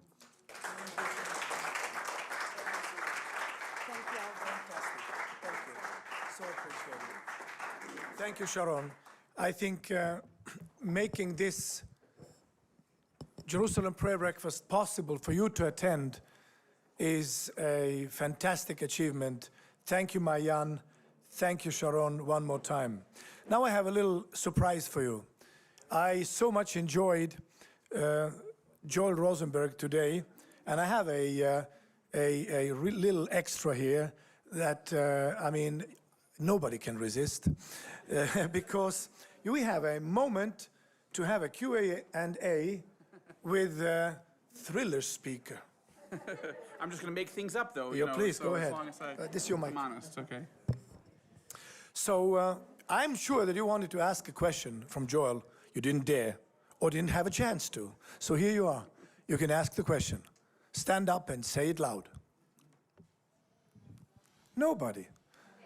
Go ahead. Okay, I'd like to read your stories. I do read aloud with my children and grandchildren. Which one would you recommend I start with? Well, it depends on ages, right? I mean, so I'm one of the few New York Times best-selling thriller writers that, there's no graphic sexuality, there's no obscenity, but I compensate with violence, okay? So you just have to be age appropriate. We don't have any, PG-13 or anything on the books. You just have to assess them yourselves. But parental guidance is suggested. Well, I'll tell you one book that I think, I used to say that people would say, what's your favorite book? And I would say, well, they're all my babies, my children. I don't want to take favorites, but that's not really true anymore. I realized, no, my favorite book is The Auschwitz Escape. It's the only novel I've ever written that is a piece of historical fiction. And it's actually inspired by 4 Jewish men that escaped from the Auschwitz-Birkenau death camp in the spring of 1944. Now, there's a lot we don't know about those men, and so I read everything that I possibly could. I went to Yad Vashem. I met with their scholars. I met 3 of their 4 scholars knew those men.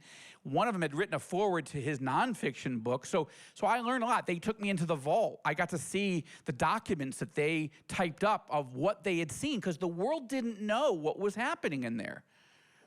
And so these were 4 eyewitnesses, and the reason they escaped was not just to save their own lives, which we would say dayenu, right? This alone would be enough. You'd have every right just to escape and save yourself. They didn't even escape just to tell the world of what had happened. That would have been a double dayenu, right? Like they would have been justified just to say, this is what has been happening. But they realized that the Jews of Hungary had not yet been brought there. And that the reason they were building the Birkenau expansion camp was so that all the Jews of Hungary could come and be exterminated in just weeks. And so they were trying to not only save their own lives and explain what had happened, they were trying to prevent more genocide from happening. Now, I wrote a thriller about this happening. And I submitted the first draft to the Yad Vashem leadership. And because I first asked them, I don't want to win the Mahmoud Ahmadinejad, award for, thinking that the Holocaust is fiction, right? I don't want to, maybe a novel is a bad idea. They said, no, even Holocaust survivors have used novels, all well-researched and sometimes their own stories, but to give them a little bit of distance and to make you emotionally feel as much as is possible for something that's unimaginable.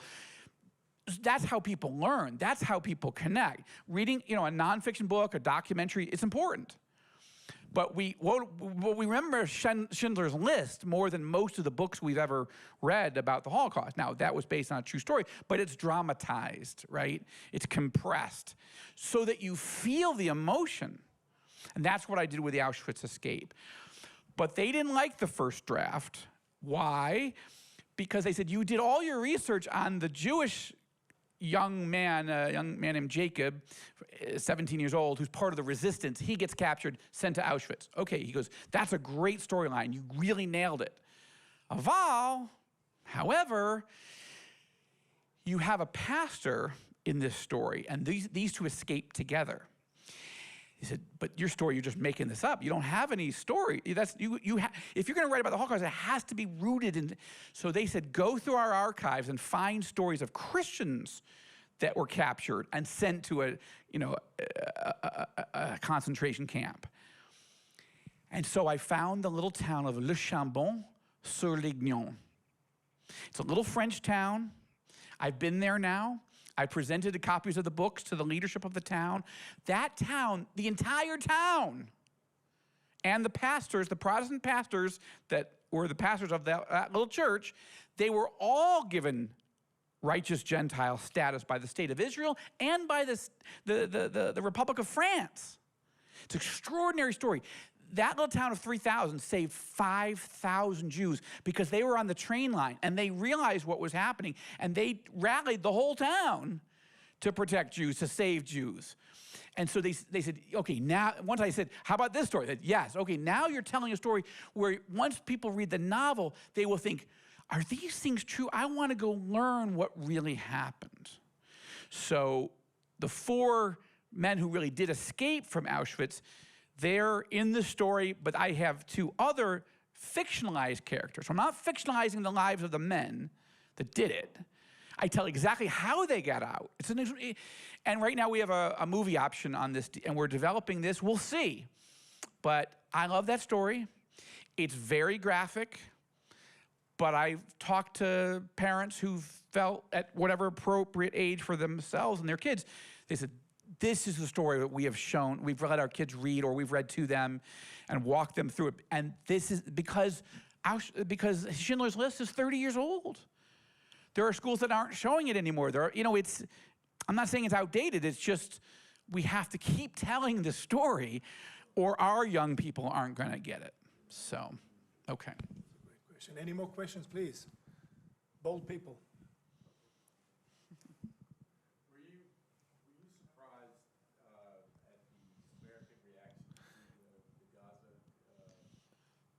The question is, were you surprised by the American reaction to the Gaza operation? So break that out from the administration, from the media, from the church. Right, from the media, and then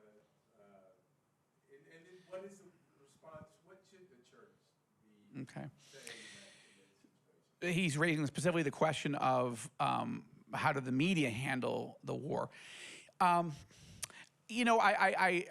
schizophrenic in my answer to the media part first, then we'll talk about the church. Because on the one hand, I just find myself stunned all over again. Like, you've got to be kidding me. I mentioned at the Knesset yesterday I think they are, and I'm trying to narrow down just the 10 worst examples of the media bias in that war. But, you know, I've got more to choose from. So I haven't written the story for All Israel News yet, but maybe next week I'll just try to pick 10 and just go with it, right? But maybe the number one worst one was the Washington Post op-ed that said that, yes, the Iron Dome is allowing Israelis to protect themselves, but thus it is enabling the Israeli government to be more violent and more aggressive because there's no consequences. This is freaking anti-Semitism in the worst case. Now you're not even allowed to defend yourself without being guilty? This stuff is insane. So at one level, this is why we started this site. So this is why we're doing this. This is why you gather, not just because you love Israel, but because you see Israel under attack everywhere. It's not just the rockets. The rockets have stopped. The lies have not stopped flying. And this is what Sharon Regev is talking about. And she's saying, like most Israeli leaders, we need your help. We are a small nation and a small people. Some of us are very small, but the Christian world of 600 million evangelicals, or even just in the United States, 60 million, or just the Christians United for Israel with John Hagee, who's landing as we speak, 10 million? Like, that's, John Hagee has as many people in that organization as the entire country of Israel. So, of course, we need to educate and mobilize, and that's what we're doing. So I am both not surprised, because this is what I've grown up with. I'm 54. I was born 2 months before the Six-Day War, and this is everything I've known all the way. And yet I find myself just continually horrified. Like, this can't be. They can't actually be saying this. Now the church is more painful. Because you have to remember, you all are in the minority of the evangelical movement worldwide, of the Christian movement. Let's say, I think, we've also done a lot of extensive polling on evangelical views. And I won't get into all those details right now, but one of the nonprofits I founded is called the Joshua Fund, and we help fund things to help educate Christians. We do humanitarian relief and strengthening pastors and churches and so forth. But in this area, for the education side, we did fund a massive benchmark survey in the late 2017. We released it at the National Press Club. And this is a precursor to what Luke was just sharing on the more recent data. But we did a much larger survey. Why? So we could compare what young people think, important, but we wanted to literally compare apples to apples to what their parents think and what their grandparents think. And so what I'm saying is, the church, the American evangelical church overwhelmingly loves Israel, the evangelicals. But if you look at Christendom, the pro-Israel, the love for Israel component is actually the minority. And this is a problem. I was actually going to mention it, but I was running out of time, and I didn't want Albert to come and pull me off the stage, and there's other important people speaking. But for example, the Roman Catholic Church, historically, our team, the Jewish team, has had a problem with the supersessionism and so forth. But there has been great progress, okay? Particularly on the issues of anti-Semitism, right, of Christ killer language, right? That they have course corrected. And again, where somebody does something right, we need to encourage it. And I think what we need to do is we need to reach out more, in fact, including Jerusalem Prayer Breakfast, Christian Media Summit. We need to reach out more to the Vatican specifically, but Roman Catholic Church leaders around the world, because we can also get ourselves in a bubble. The Roman Catholics, that's a much larger movement than evangelicals. And there's progress, not enough. But again, you make common cause. You don't have to, okay, we're not going to agree on the theology of Mary, okay, or other issues. Okay, we got multiple things we got to work with. But when we're dealing with specifically with this, we don't want to lead. Look, let me put it this way. If I'm willing to go build friendships with Arab Muslim leaders, I think that my Roman Catholic brothers and sisters are people I ought to be building relationships with too. I haven't done it yet. I need to. That's on me. So, but I would encourage all of us to think, what more can we do? Maybe our friends in Italy can be helpful on that front. And then there are other, swaths. I'll give you one more example. This was very interesting to me. So, much of Reformed theology, Protestant Reformed theology, right, in the United States or around the world, does not focus on Israel. Right? And within some sectors, it is supersessionism, but others it's just light. They don't talk about it. That means their young people aren't understanding the whole counsel of God from Genesis to Revelation, right? If you just teach in your church creation, fall, redemption, and return, well, that's all true. You just knocked out all of Abraham, Isaac, Jacob, and Israel's story. So it's not that you would be a bad evangelical, but you wouldn't understand God's heart, plan, purpose for Israel, not just for Israel and the Jews, but Paul keeps talking about look to Israel as a model, sometimes for what we shouldn't do, but sometimes for what we should. I mean, so there's no richness there. That's what our young people are missing. They're missing the actual biblical narrative from the beginning to the end. So if you don't have it, you can't act on it. So all that to say, again, I realize I keep praying, Lord, would you open doors for me to go meet with MBS, MBZ, CC, King Abdullah? And God, you're answering those prayers. How come I'm not asking to go meet John Piper? So I started praying. I'd like to meet John Piper. And I love John Piper's teaching, but in the area of Israel, he doesn't see it. But should I be mad at him, attack him, or should I go visit him? So I got invited. So what did I do? I actually invited him to come to Egypt with me. I thought, let's not start with Israel. Let's start with the neighbors. John Piper, come with me to Egypt. We're going to go meet President Sisi. We're going to meet the church leaders in Egypt. Unfortunately, he couldn't come, but he asked, could the president and vice president of my Bible college and seminary, could they come instead? I said, absolutely. We had an amazing time in Egypt. And then we had such a good time that these two gentlemen said, would you like to come and teach for a few days at the school? Yes, I would. Okay. So I went, and we had dinner. And I don't want to go on and on, but I want to say we had a lovely dinner with the senior leadership of Bethlehem College and Seminary, including John and Noel Piper. And I have tremendous respect for them and have learned so much from them. Okay, there's some areas I disagree. But mostly he doesn't talk about it, so I guess I'd prefer people I don't agree with to not talk about it than to teach things that are wrong. But we had an amazing conversation. And just to wrap that up, it's an ongoing discussion with him, with his team. Look, we can't write off swaths of Christendom because they don't see it the way we do. And I said to him specifically this, but I say it to us, to me, I say it. Romans chapter 10, what does Paul say about people who don't yet know Jesus as the Messiah? He says, how will they believe if they haven't heard? How will they hear if nobody tells them? Well, how will anyone tell them unless somebody gets sent, trained, encouraged, funded with the story. So I said to John, listen, when it comes to this whole issue of God's love for Jewish people, even if you disagree with me, and he does, that current Israel is biblically, prophetically significant. He thinks it's interesting, but he doesn't see it as connected to the prophecies. But he's not against Israel, but he doesn't see this as special, but he certainly loves Israel and he loves the Jewish people. I said, okay, but you never talk about it, John. And so how will your young people that listen to you and have such a regard for your biblical teaching, how will they know to love Israel and the Jewish people unless you teach it?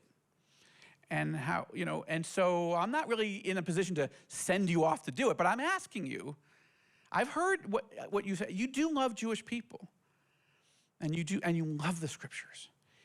So would you give some thought to, what can you say that you believe? And how do we not drop Abraham, Isaac, and Jacob out of the story? So this is what we need to do.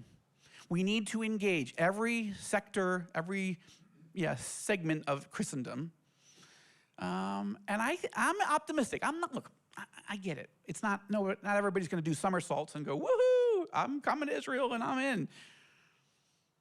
But I will tell you one more thing about John Piper. He told me that his parents came to take a tour in the early 70s. And tragically, a group of drunk Israeli soldiers, their Jeep veered off the road, hit the tour bus head on, and his mother was killed here in the land. He said, that's not why I've never come, but there's something in his heart that has pain. And that may or may not have any significance, except that it doesn't make it easier for him to come. But what we need to do is build friendships and be okay with not agreeing with everything. Okay, that's a long, extended DVD answer. And I saw Hanania come in, so now I've done what I think I need to do. Is that? Okay. Well, I'll do whatever you're the boss. I'm here. I'm here to serve, not to be served. This is fantastic. Okay. I mean, to listen to you is just such a joy, because Joel, you are such a inspiration, uplifting speaker, motivational. Not just that. It's especially this time of day. You know, it's rough. I mean, you know, God bless you, Hanania. You know, or whatever. I don't know. Thank you. You're welcome. So I would thank you. Thank you, Joel. Thank you so much.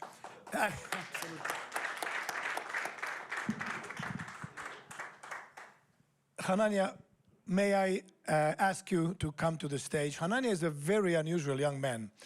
I remember you telling me that you were, hi. Nice seeing you. Nice to see you again. I remember you were telling me how shy you were about talking on the media, making a short video clip.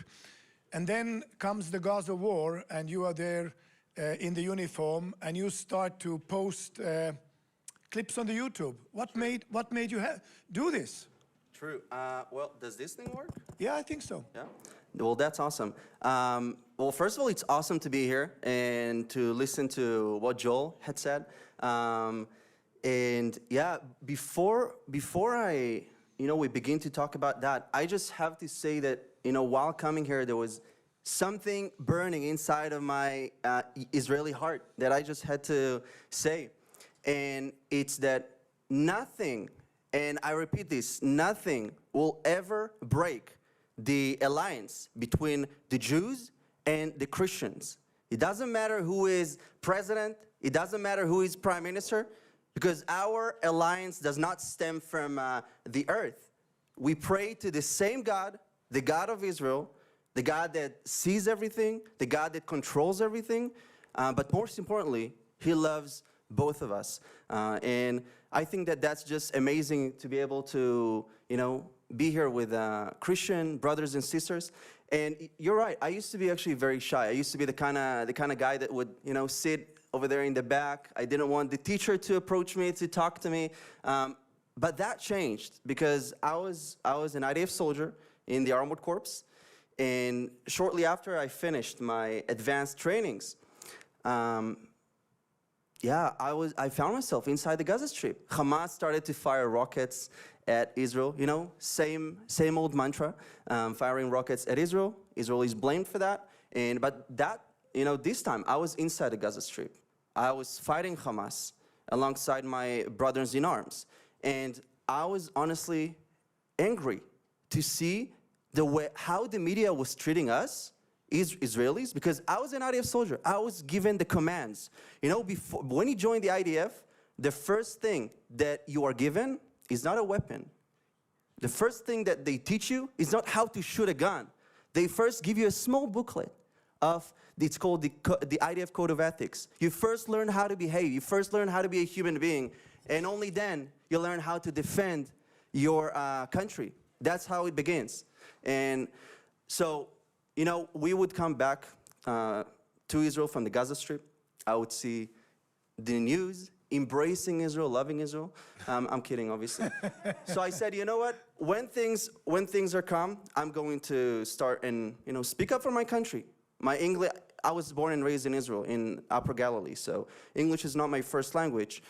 So I had to, and I didn't know how to edit videos, so I just said, you know what, that's my passion, I'll start doing it. So that was 2014? Yeah, 2014. And suddenly your videos become viral. I'm telling Jake all the time, make my videos viral. You know, hit that button, okay? True. I mean, so what button did you hit? Why in the world did your videos become viral?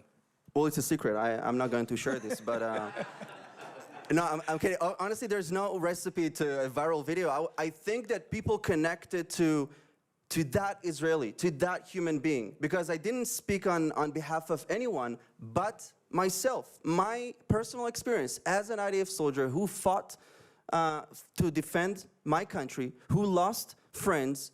And obviously, there's one important thing to say. No soldier enjoys being over there. You know, you think that our troops prefer to be on the border rather than at home? Obviously not. But it's just shameful that Israel always needs to defend itself not only physically against terror groups, but also on media outlets. And I think that that's something, you know, you're talking about viral videos. The videos that I made was not apologizing. I don't need to apologize for defending my country. That's absurd. Why do Israel needs to apologize for defending itself, you know? And so, I mean, I know that we have Indonesian friends online and people from Australia and Malaysia, and I hope soon the Americans will wake up and they will see what we are talking here about. But suddenly your videos are reaching everywhere, and in my opinion, most importantly, even the Prime Minister's office. True, true. So how did that happen? Well, you know, I had this dream years ago. I think it was right when I finished my military service, to make a video with the Prime Minister, because he was the ambassador to the UN. So in my opinion, I learned a lot from him, how to defend Israel, and it was my dream.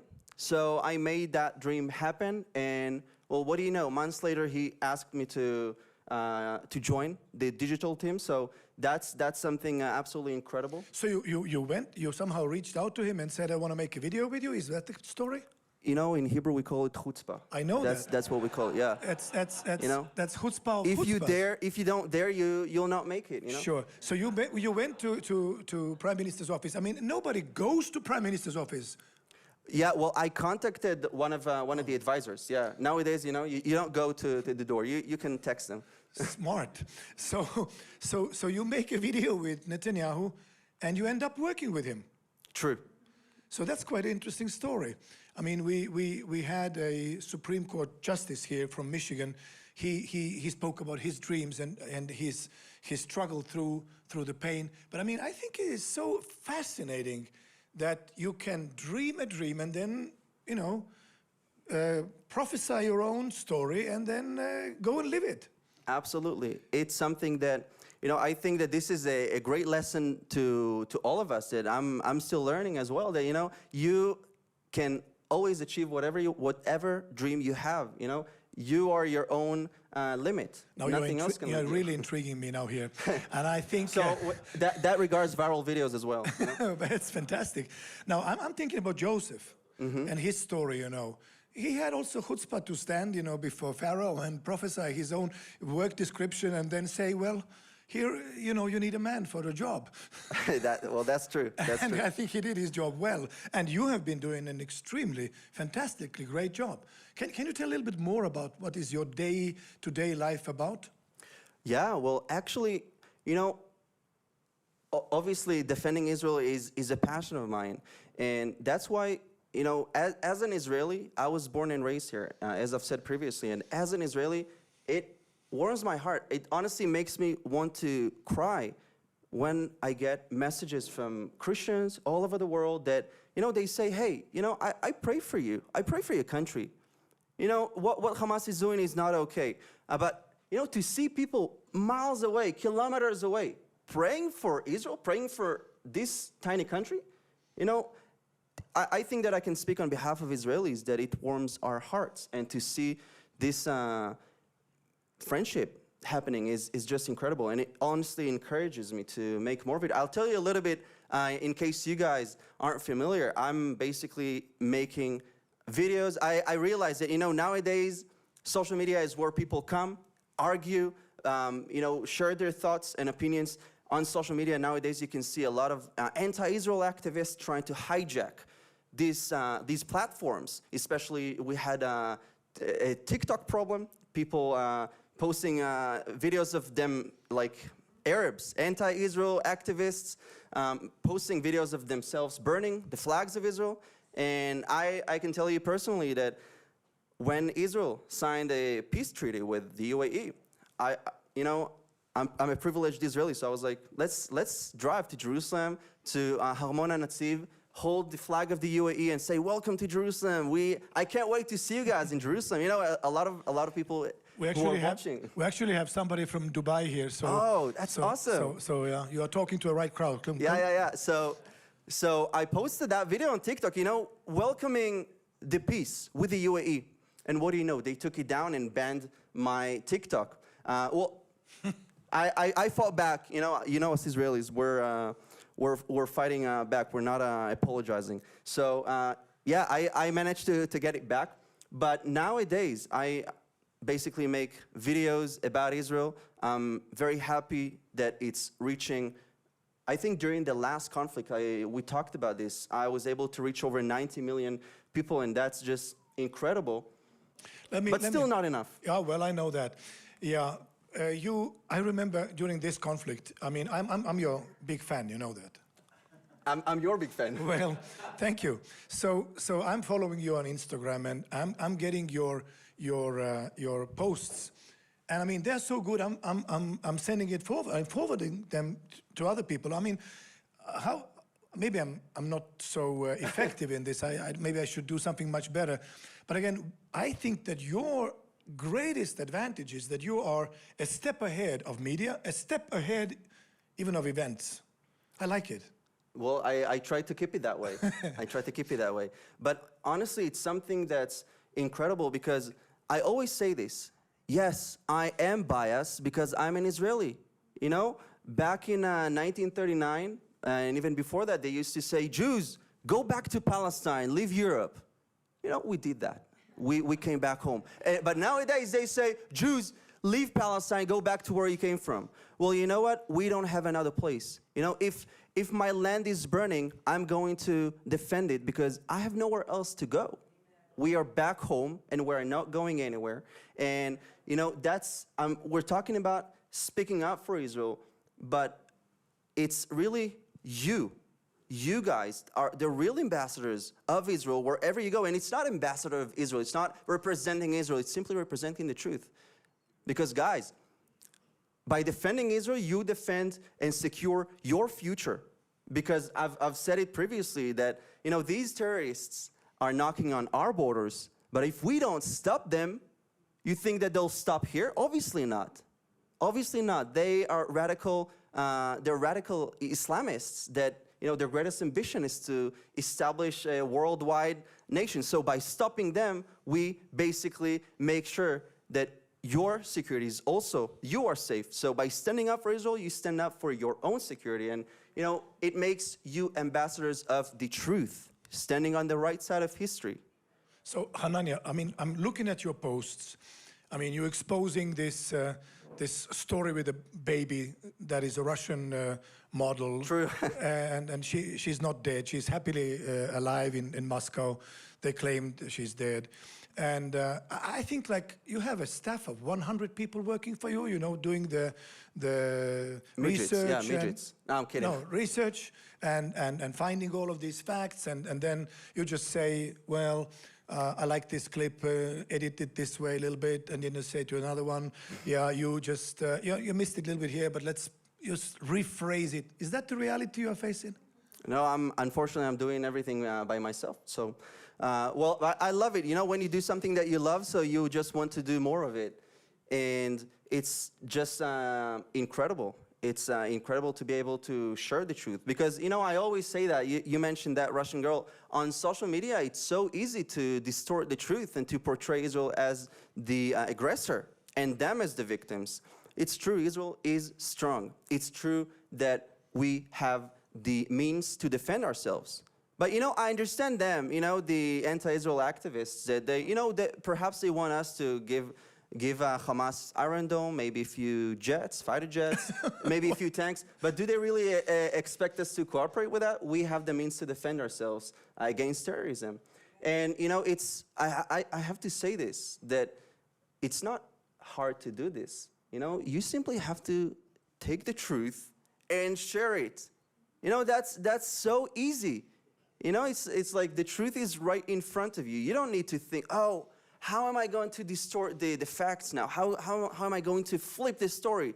It's easy. That's all you have to do. I loved that video when there is a funeral procession and suddenly there is sirens going off. Oh. You posted it, and then the dead guy gets up and flees to the shelter. That was good.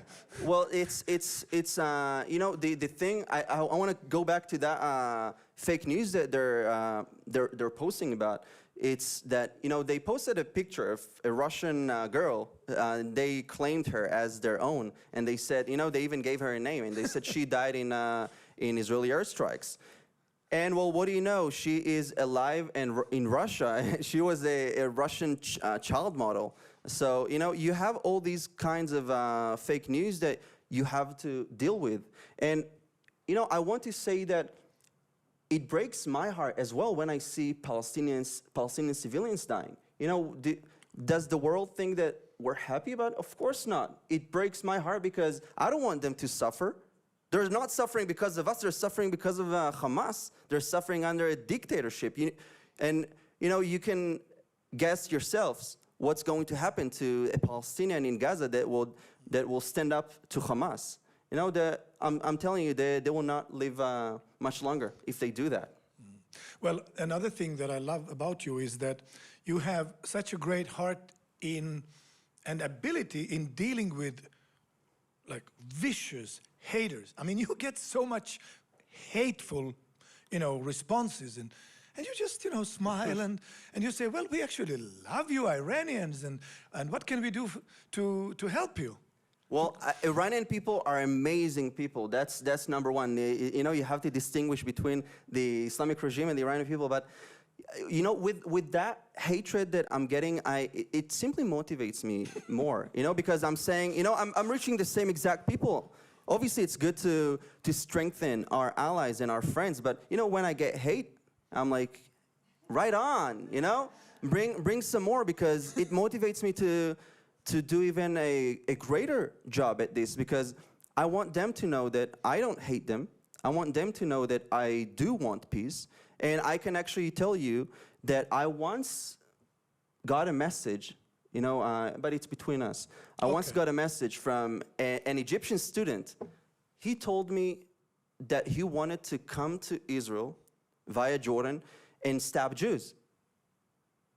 I was like, okay, let's continue and read the message, hoping that it's a positive one. And he continues and he writes me that he bumped onto one of the videos that I made on social media, and it changed his opinion. He wrote me word by word, his words. I thought that Israelis are monsters, but I see that you are not the monsters I thought you were. And I think that this tells you the impact that you can do. It's not me, it's us together. As we're stronger when we are together. And it just tells you that a lot of people in the Middle East don't know what's happening in Israel. They don't know what's happening.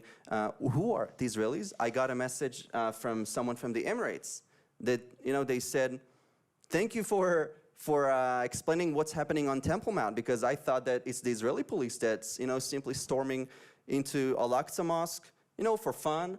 So you really need to put the truth and the facts out there. It's not that hard. Well, you really do it well. And again, how can well, there's another thing I was thinking about. You mentioned a video you made about the Temple Mount. How many likes did you get? How many people watched it? I think in well, on Instagram, over 3 million, but maybe in total, 5 million. But then was somebody else who like made a response to that, or how was the story? They did. Well, I basically, you guys heard about what's happening on Temple Mount. These clashes between the police and Palestinians, Palestinian radicals. And so I decided to make a video about that, to explain the world that, hey, our police is not storming mosques for fun. Our police is storming into the mosque. And, I'm saying that after I spoke with friends who were on the Temple Mount during that time. And they said, Hanania, we don't storm into the mosque unless we have to, unless there is no other option. And, these radicals, I basically made that video. I was saying that, you have these radicals that throw stones at our police. Then they run to hide inside Al-Aqsa Mosque. So you're basically committing 2 crimes. You're desecrating a holy site, because it's a holy site to the Jews, to Christians, and to Muslims. And you're basically desecrating your own mosque. And secondly, you're committing a crime by, attacking the police. So what do you expect? That you could hide there from the police? So I explained that in the video. And, someone else made a response to that video saying, don't let this guy fool you. Yes, we store stones in Al-Aqsa Mosque. Yes, we do that.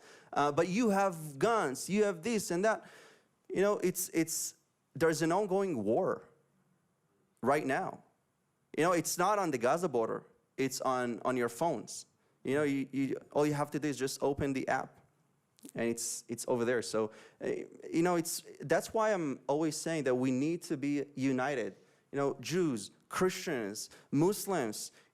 Because after all, we are human beings, and supporting Israel is supporting our security. And that's why it's very important. So how can people follow you? What is the best way? I mean, you mentioned Instagram. How do they go? Hanania, and then they find you? Hanania Naftali? Yeah, I wasn't that original, so, I went by my name. It's Hanania Naftali. Yeah, on Instagram, it's Age Naftali. So, yeah, that's how I basically do it. Most of it's on Instagram or any other? I try to be everywhere. YouTube, Facebook, Twitter, because I think that since we are at constant war, unfortunately, then, you have to really fight. I fought Hamas in Gaza. Now I fight the lies on the media, on social media. And it's very much vital. Right. I mean, we need somebody who is really able to intercept, like Iron Dome intercepts. It's like, True. like videos, intercepting videos, or whatever you call it. So I think you should have a master class or something, how to create those videos. I mean, I would love that. Yeah, Luke Bray here is talking about bringing thousands of Christian students, college students to Israel. I mean, think of, having a few hours with kids and how to make your viral videos. No, maybe it's not that one, but again, viral videos are my secret. I'm not going to tell you, Albert. I'm sorry. I know. But no, I actually think that this is very, very vital. And I spoke with my friend Joel, who was here before. I spoke with him a while ago, and we talked about the importance of this alliance, because nowadays you have these millennials in the U.S., in Europe. They don't know what's going on. When I was in Europe. A friend of mine, I was in Germany, and a friend of mine was telling me, our generation starts to not care that much about Israel. They're saying, like the millennials are saying, well, he's supporting Israel for the old ones. We're the new generation. Well, I'm part of the new generation, and I'm telling you that it's so important to support Israel, and that's why I really think that it would be a great idea to. Encourage more Christians around the world to do the same. Hanania, thank you so much for coming today, sharing. Thank you. And thank you. I want you to do another thing. Please tell our Prime Minister that we've been praying for him here in the Knesset, here while in the Friends of Zion Museum, and that we are very proud of how he has led Israel into a great success.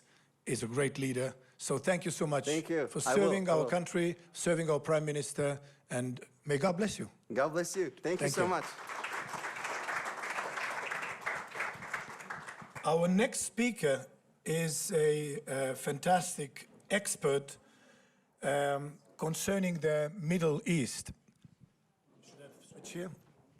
And Dr. Nir Boms was with us here last year and spoke about the new Middle East emerging, speaking about the changes that are taking place around us. Today, his theme is Finding Abraham Again, a context to the deal of the century. Nir, you are always an exciting speaker. Thank you for coming. Thank you for joining us.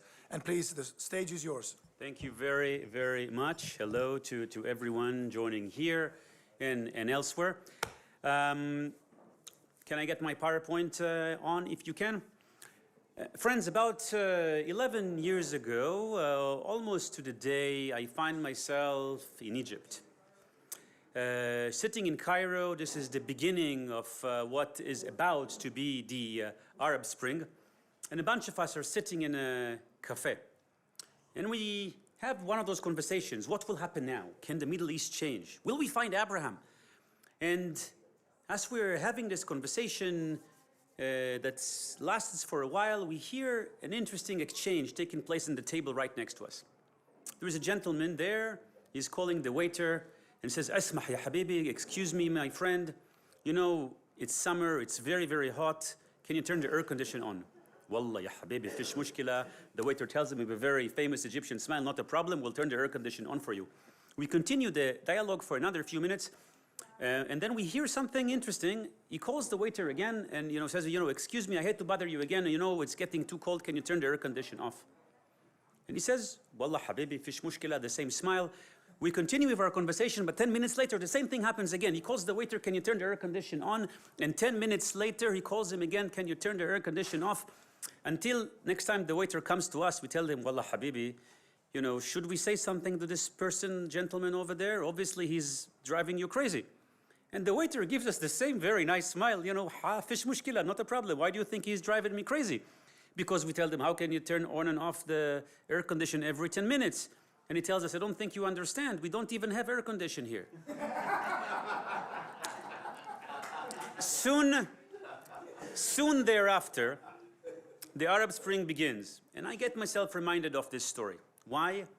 Because it teaches something very interesting. What you see is not always what you get, certainly when it comes to the Middle East.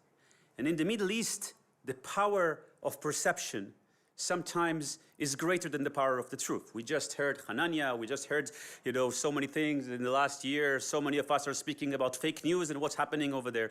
And I am going to speak a little bit about the Abraham Accords and changing the paradigm. Look, my friends, we have two conflicts in the Middle East. There is one that we speak a lot about, the Israeli-Palestinian conflict.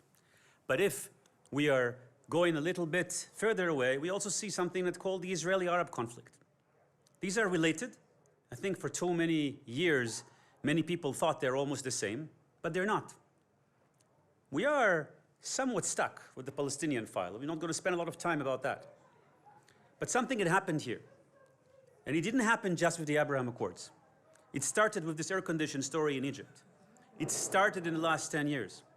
And what had happened here is a realization of what is happening here. If you're now sitting in Dubai, if you're now sitting in the Gulf, and you're observing what is happening around you, my friends, Beirut is on fire. Baghdad is attacked by missiles from Iran. Cairo is hungry. Damascus is occupied again by the Iranians.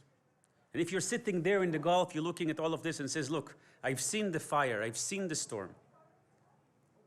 The last thing I want is for this to come my way. I need to change the discourse. I need to reorient." What I want to argue with you today is that the Abraham Accords and what is happening is something broader than just another normalization piece between Israel and the Middle East. It's a part of a much broader compass call that engulfs the entire region and that comes from the place, the Gulf, is becoming more interesting. Because if you follow Arab history, if you're an Arab intellectual and you needed to have a voice, You would speak historically from Damascus, or from Cairo, or from Baghdad, or later on from Beirut. Today, if you want to say something of meaning, you can speak from the Gulf. Partially because the other places, I told you where they are, and partially because if you want to speak on a video channel or on a newspaper, they are probably going to own it. So therefore, my friends, the Middle East has changed in the last 10 years. This is the last picture from from before the Arab Spring. These are the people that you may know. Mubarak, Gaddafi, Ben Ali, Tunisia, Egypt, Libya. These are the people who symbolize the Middle East. They were the ones we used to. They were supposed to be there forever. They were there for 4 decades. And if it's not them, it's supposed to be their children. But look, they're not there. And what is happening is that all of a sudden the region is beginning to change its priorities. When you ask in the middle of all of this, when you ask the Arab young person, and there have been surveys on this, what's important to you? What are you afraid of? They'll tell you, you know what? I'm afraid of radicalization. We've had a few years when we've heard a lot about the Islamic State. All of a sudden, they're able to take some parts of Iraq and some parts of Syria. God forbid if they're going to come to us. This is my fear. So I'm worried about the radicalization. I'm worried about Islamic extremism. And then I begin to worry a little bit about other things like economy and my job and my prospects. And then when I'm getting all of that, I'm beginning to worry about the Israeli-Palestinian conflict. You see how low it is on the list. It's no longer number 1 or 2 or 3 or 4. And in the region, the priorities have shifted completely. The same, it's a new generation. These are new people. The Middle East, in about 2 decades, had gained over 150 million people. This is a region that's growing. This is a region that has more children than Africa. But the young people, particularly the more educated one, just like many others, just like your children, what they want, it's about me. It's not about just big ideologies that we used to have. No, I want to be self-fulfilled. I want to live my life. And you know what? If I want to live my life, I need to have an environment that will allow me to live my life. And if I'm going to be under Daesh, under the Islamic State, under a city that's burned, that's not so good for self-fulfillment. And so what we're seeing here is a region that is on the verge of change. And then a few other things are happening. The Abraham Accords do not rest just on an alliance, security alliance with Iran. It's maybe a part of it, but there are a few other pieces of it. First of all, we had the Jewish community there. They were a little underground, but they existed and they helped to serve as a bridge. The connections with the Gulf are older than 2 decades. We had people there. If you may even remember, there was an interesting operation by an unknown security organization that took a Hamas senior operative in one of these countries. And they found out. But how did they find out? Because they had security cameras. Who installed the security cameras? The same people a decade before. That's what happened there. Over 500 Israeli companies have been in the Gulf before the Abraham Accords happened. One of my friends said, look, we were doing for years, I was involved in some of these meetings, all these track 2, under-the-table meetings. At some point, it began to be a little too crowded under the table. So at some degree, we had to take it out. So we're talking about the business cooperation, the Jewish community, the security cooperation. Of course, there was an understanding, by the way, that there are 2 threats. Iran on the one hand, Islamic radicalization on the other. These are the people that in 2014 and 2015 say that the Muslim Brotherhood, here we know them more as Hamas, are a terrorist organization. They have designated in the United States a number of dozens of organizations that are affiliated with CARE and others because they are connected to the Muslim Brotherhood. They said, this is not the Islam we want. We want something different. So then what we see is an increased number of engagements. Israelis and Saudis begin to meet. This is a report by economists from all across the region, talking about, let's see what will happen if one day we'll be able to find an economic zone and collaborate, because we can actually get people work. We can actually get people to be more prosperous. And then you see that we have occasionally new resolutions against boycott, and of course many of you understand something about the BDS movement, and all of a sudden Bahrain says, wait a minute, before the Abraham Accords, perhaps not, perhaps we're not supporting this. And then you see Prime Minister Netanyahu in a surprise visit of Oman, and then you see that Hatikva is played in a sports competition just because the Israeli actor actually ended up winning. Okay, so it is in the UAE, so what? And all of these things are happening before the Abraham Accords. Saudi Arabia, UAE, and Egypt saying that we no longer wish to reject the idea of normalization with Israel. Look, let's look at the region for a second, and I'll give you two perspectives. Let's look at the red axis, the axis of threats. What do we see here? You hear about this. We see terrorists everywhere. From Yemen, Iran, Hezbollah, Hamas. We see them in Sinai, we see them in Lebanon. Iran is trying to encircle us. You've probably heard a lot about this. Al-Qaeda on the Sunni side, of Hamas radicalization, Iran on the Shia side. And this is an axis of threat. Jordan may be burst. Syria is a failed state. Lebanon is controlled by Hezbollah. But let's take the same region in a different perspective and take a look at the last piece of this, the economic bump, with a potential 100 million unemployed. Because sure, I have the dangers here, and I have the difficult dots, but I can look at this differently. Because the same enemies that are the enemies of Israel are shared by a number of other countries, certainly when it comes to the Gulf. There are destabilizers actors, Qatar that supports the Muslim Brotherhood, Iran, Turkey, and then some of these terrorist organizations that I mentioned. But there are stabilizing factors, people who see the world in a similar way, just like us. They are afraid of Iran on the one hand, they are afraid of the Sunni radical groups, Hamas, Al-Qaeda, on the other hand. So all of a sudden you realize that we see the world in a bit of a similar fashion. And we also understand something very simple. If we continue to burn ourselves to death, first of all, we have more death. Second, we're not going to be able to have prosperity, individualism, self-fulfillment. And if you go to Dubai and if you read a little bit of the history of the Emirates, you'll see that they have a year of tolerance. You see that in the last couple of years, all of a sudden, women are able to drive in Saudi Arabia. You see that there's some opening. Why there is some opening? Not just because times have changed. Because there is a realization that the way to fight the radical ideology is to finding a different ideology. And a different ideology is about tolerance, peace, and prosperity. The idea that tolerance can bring to peace and peace can bring to prosperity. And prosperity can bring young people to fulfill themselves and to live happily. But the other side is about setting everything on fire. So we're going to fight it in two ways. We're going to fight it together. Intelligence cooperation, security cooperation, Iran, and you've seen that even these countries are joining even some of the military coalitions with the West, with the Americans. That's part of the war. But the second part of the war is the ideological war. We're going to challenge the way Islam looks like. We're going to challenge the radicals. We're going to challenge the idea that, as was even done recently in Saudi Arabia, that the version of Islam that represents all of this is valid. Because we have people who still say it's valid and use that to kill themselves and blow themselves. We see them here all the time. And then you have finally some people from the other side who are saying, wait a minute, let's look at this differently.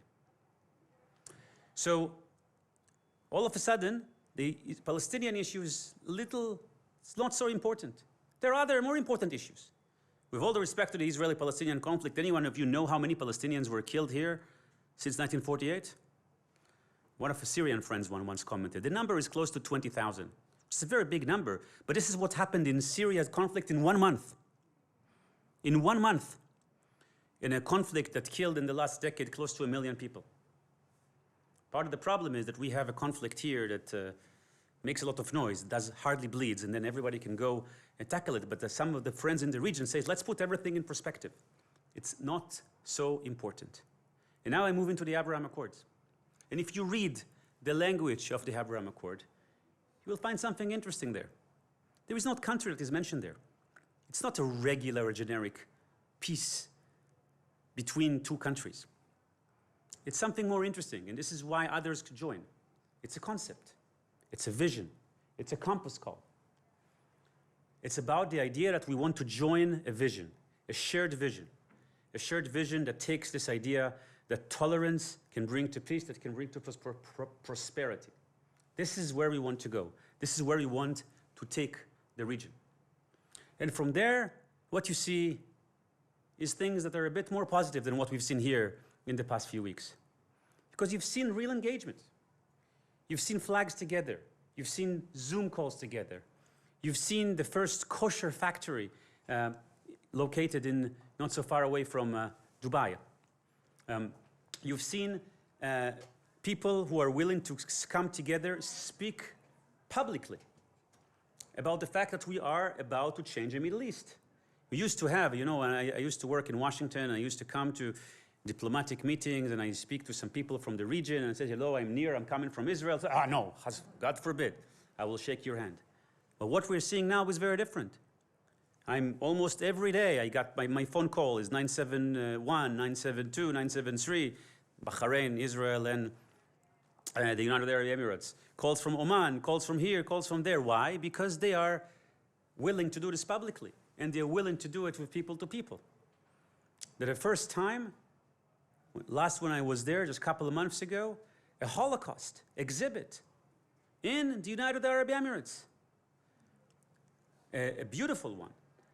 And it was amazing to be there for the Holocaust Memorial Day of the Israeli one when it was inaugurated. And also, all of a sudden, the Jewish community is able to move from under the table to over the table. And you know what? They didn't know what's coming. All of a sudden, in 1 month, 75,000 Israeli tourists came to visit them. How many Shabbat dinners you need to have for all of that? But that's another very interesting thing. And I'll share with you a moment, if you can play that little film.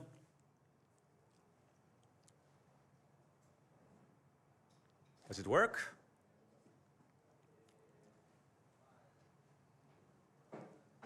Well, if it doesn't work, this is as they were trying to fix it over there on that side. This is just a film of one of the very first planes that have landed here. So many heart-warm moments that have taken place. If it's not working, just move to the next one. And look, we have just been through a difficult time. I know you've heard probably a lot about what had happened here in the last few weeks, and these are some of the pictures that has to do with perhaps the very first test of the Abraham Accords. Because if you remember, when it all started, part of the deal was we are, for the Emiratis have said, and the others said, look, we are trying to do this because we believe it's going to be better for the region. It's also going to be better for the Palestinians. We will be able to bring some degree of stability. Annexation was put off the table, and all of a sudden, the country is in flames. Gaza, Hamas shooting, the entire Arab world is full with all those very, very horrible pictures. And some people have told me, okay, Nir, what's going to happen with the Abraham Accords? Is this going to survive it? If you see on the left part of the picture, there is a pilot, a very famous pilot, a hero. That's an Emirati hero, and she was attacked. Why? Because they told her, you participated in the Hamas bombing, free of the IDF around Gaza. Of course, got nothing to do with it, but this is part of what was done. They were under attack.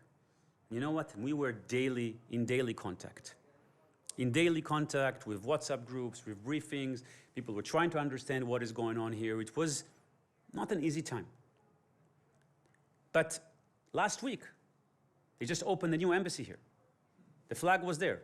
On Sunday, I'm going to host another delegation that is coming from there. We have launched a number of other projects since then. Why? Because what I've told you so far potentially had passed the test. Because it's not about the Palestinians. And also more so, because there's also an understanding and that what we are seeing here and what Hamas was involved with, Hamas, a part of the Muslim Brotherhood, is not the line that we want to back up or promote. This is not the line that promotes radicalization.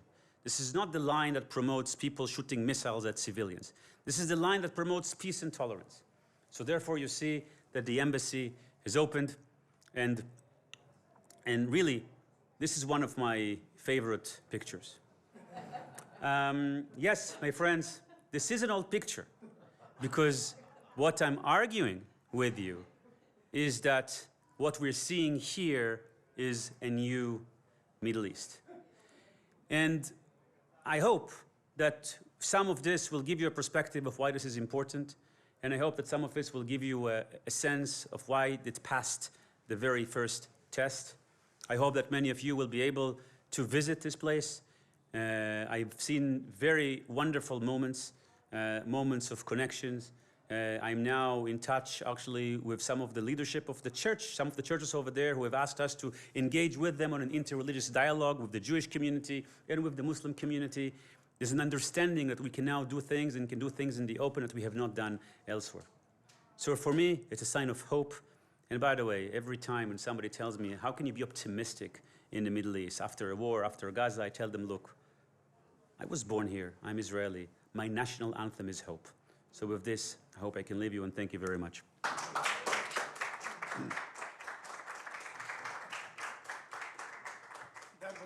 That was an excellent line in the ending. Our anthem is actually hope.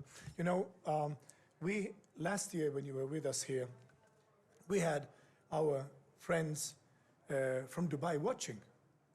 And your presentation was the top popular presentation. And we have actually a few friends from Dubai here today, Desmond and Rob and others. And, you know, because of what you said, in November, we flew to Dubai last year. And it was absolutely, absolutely fabulous time there. We met with the church leaders, and we found that Israel actually has so many friends there. So thank you for opening our eyes. Thank you for showing us the new picture, the new photo of the new Middle East. And you are really helping us to understand the paradigm shift that is taking place, that is not in the news. Nir, you're doing an excellent job. Thank you so much. Thank you very much, Albert. Privilege that you are with us. And I hope that many thousands of people that were watching us today will find a lot of encouragement and hope. Thank you. Thank you very much. Thank you. Thank you so much. Now, it is really amazing to get some new thoughts, some new ideas, to see that things can actually develop in a direction that is positive. Isn't it fantastic? So our next panel will be a panel of Israeli experts, Israeli influencers. Actually, we did this a few weeks ago here in the same Friends of Zion Museum. Israeli influencers talk, making sense of the latest Israel-Hamas conflict. So I would encourage our viewers to keep on watching and enjoying our great time. At 6, we will have our live broadcast from the Founders' Dinner. Thank you.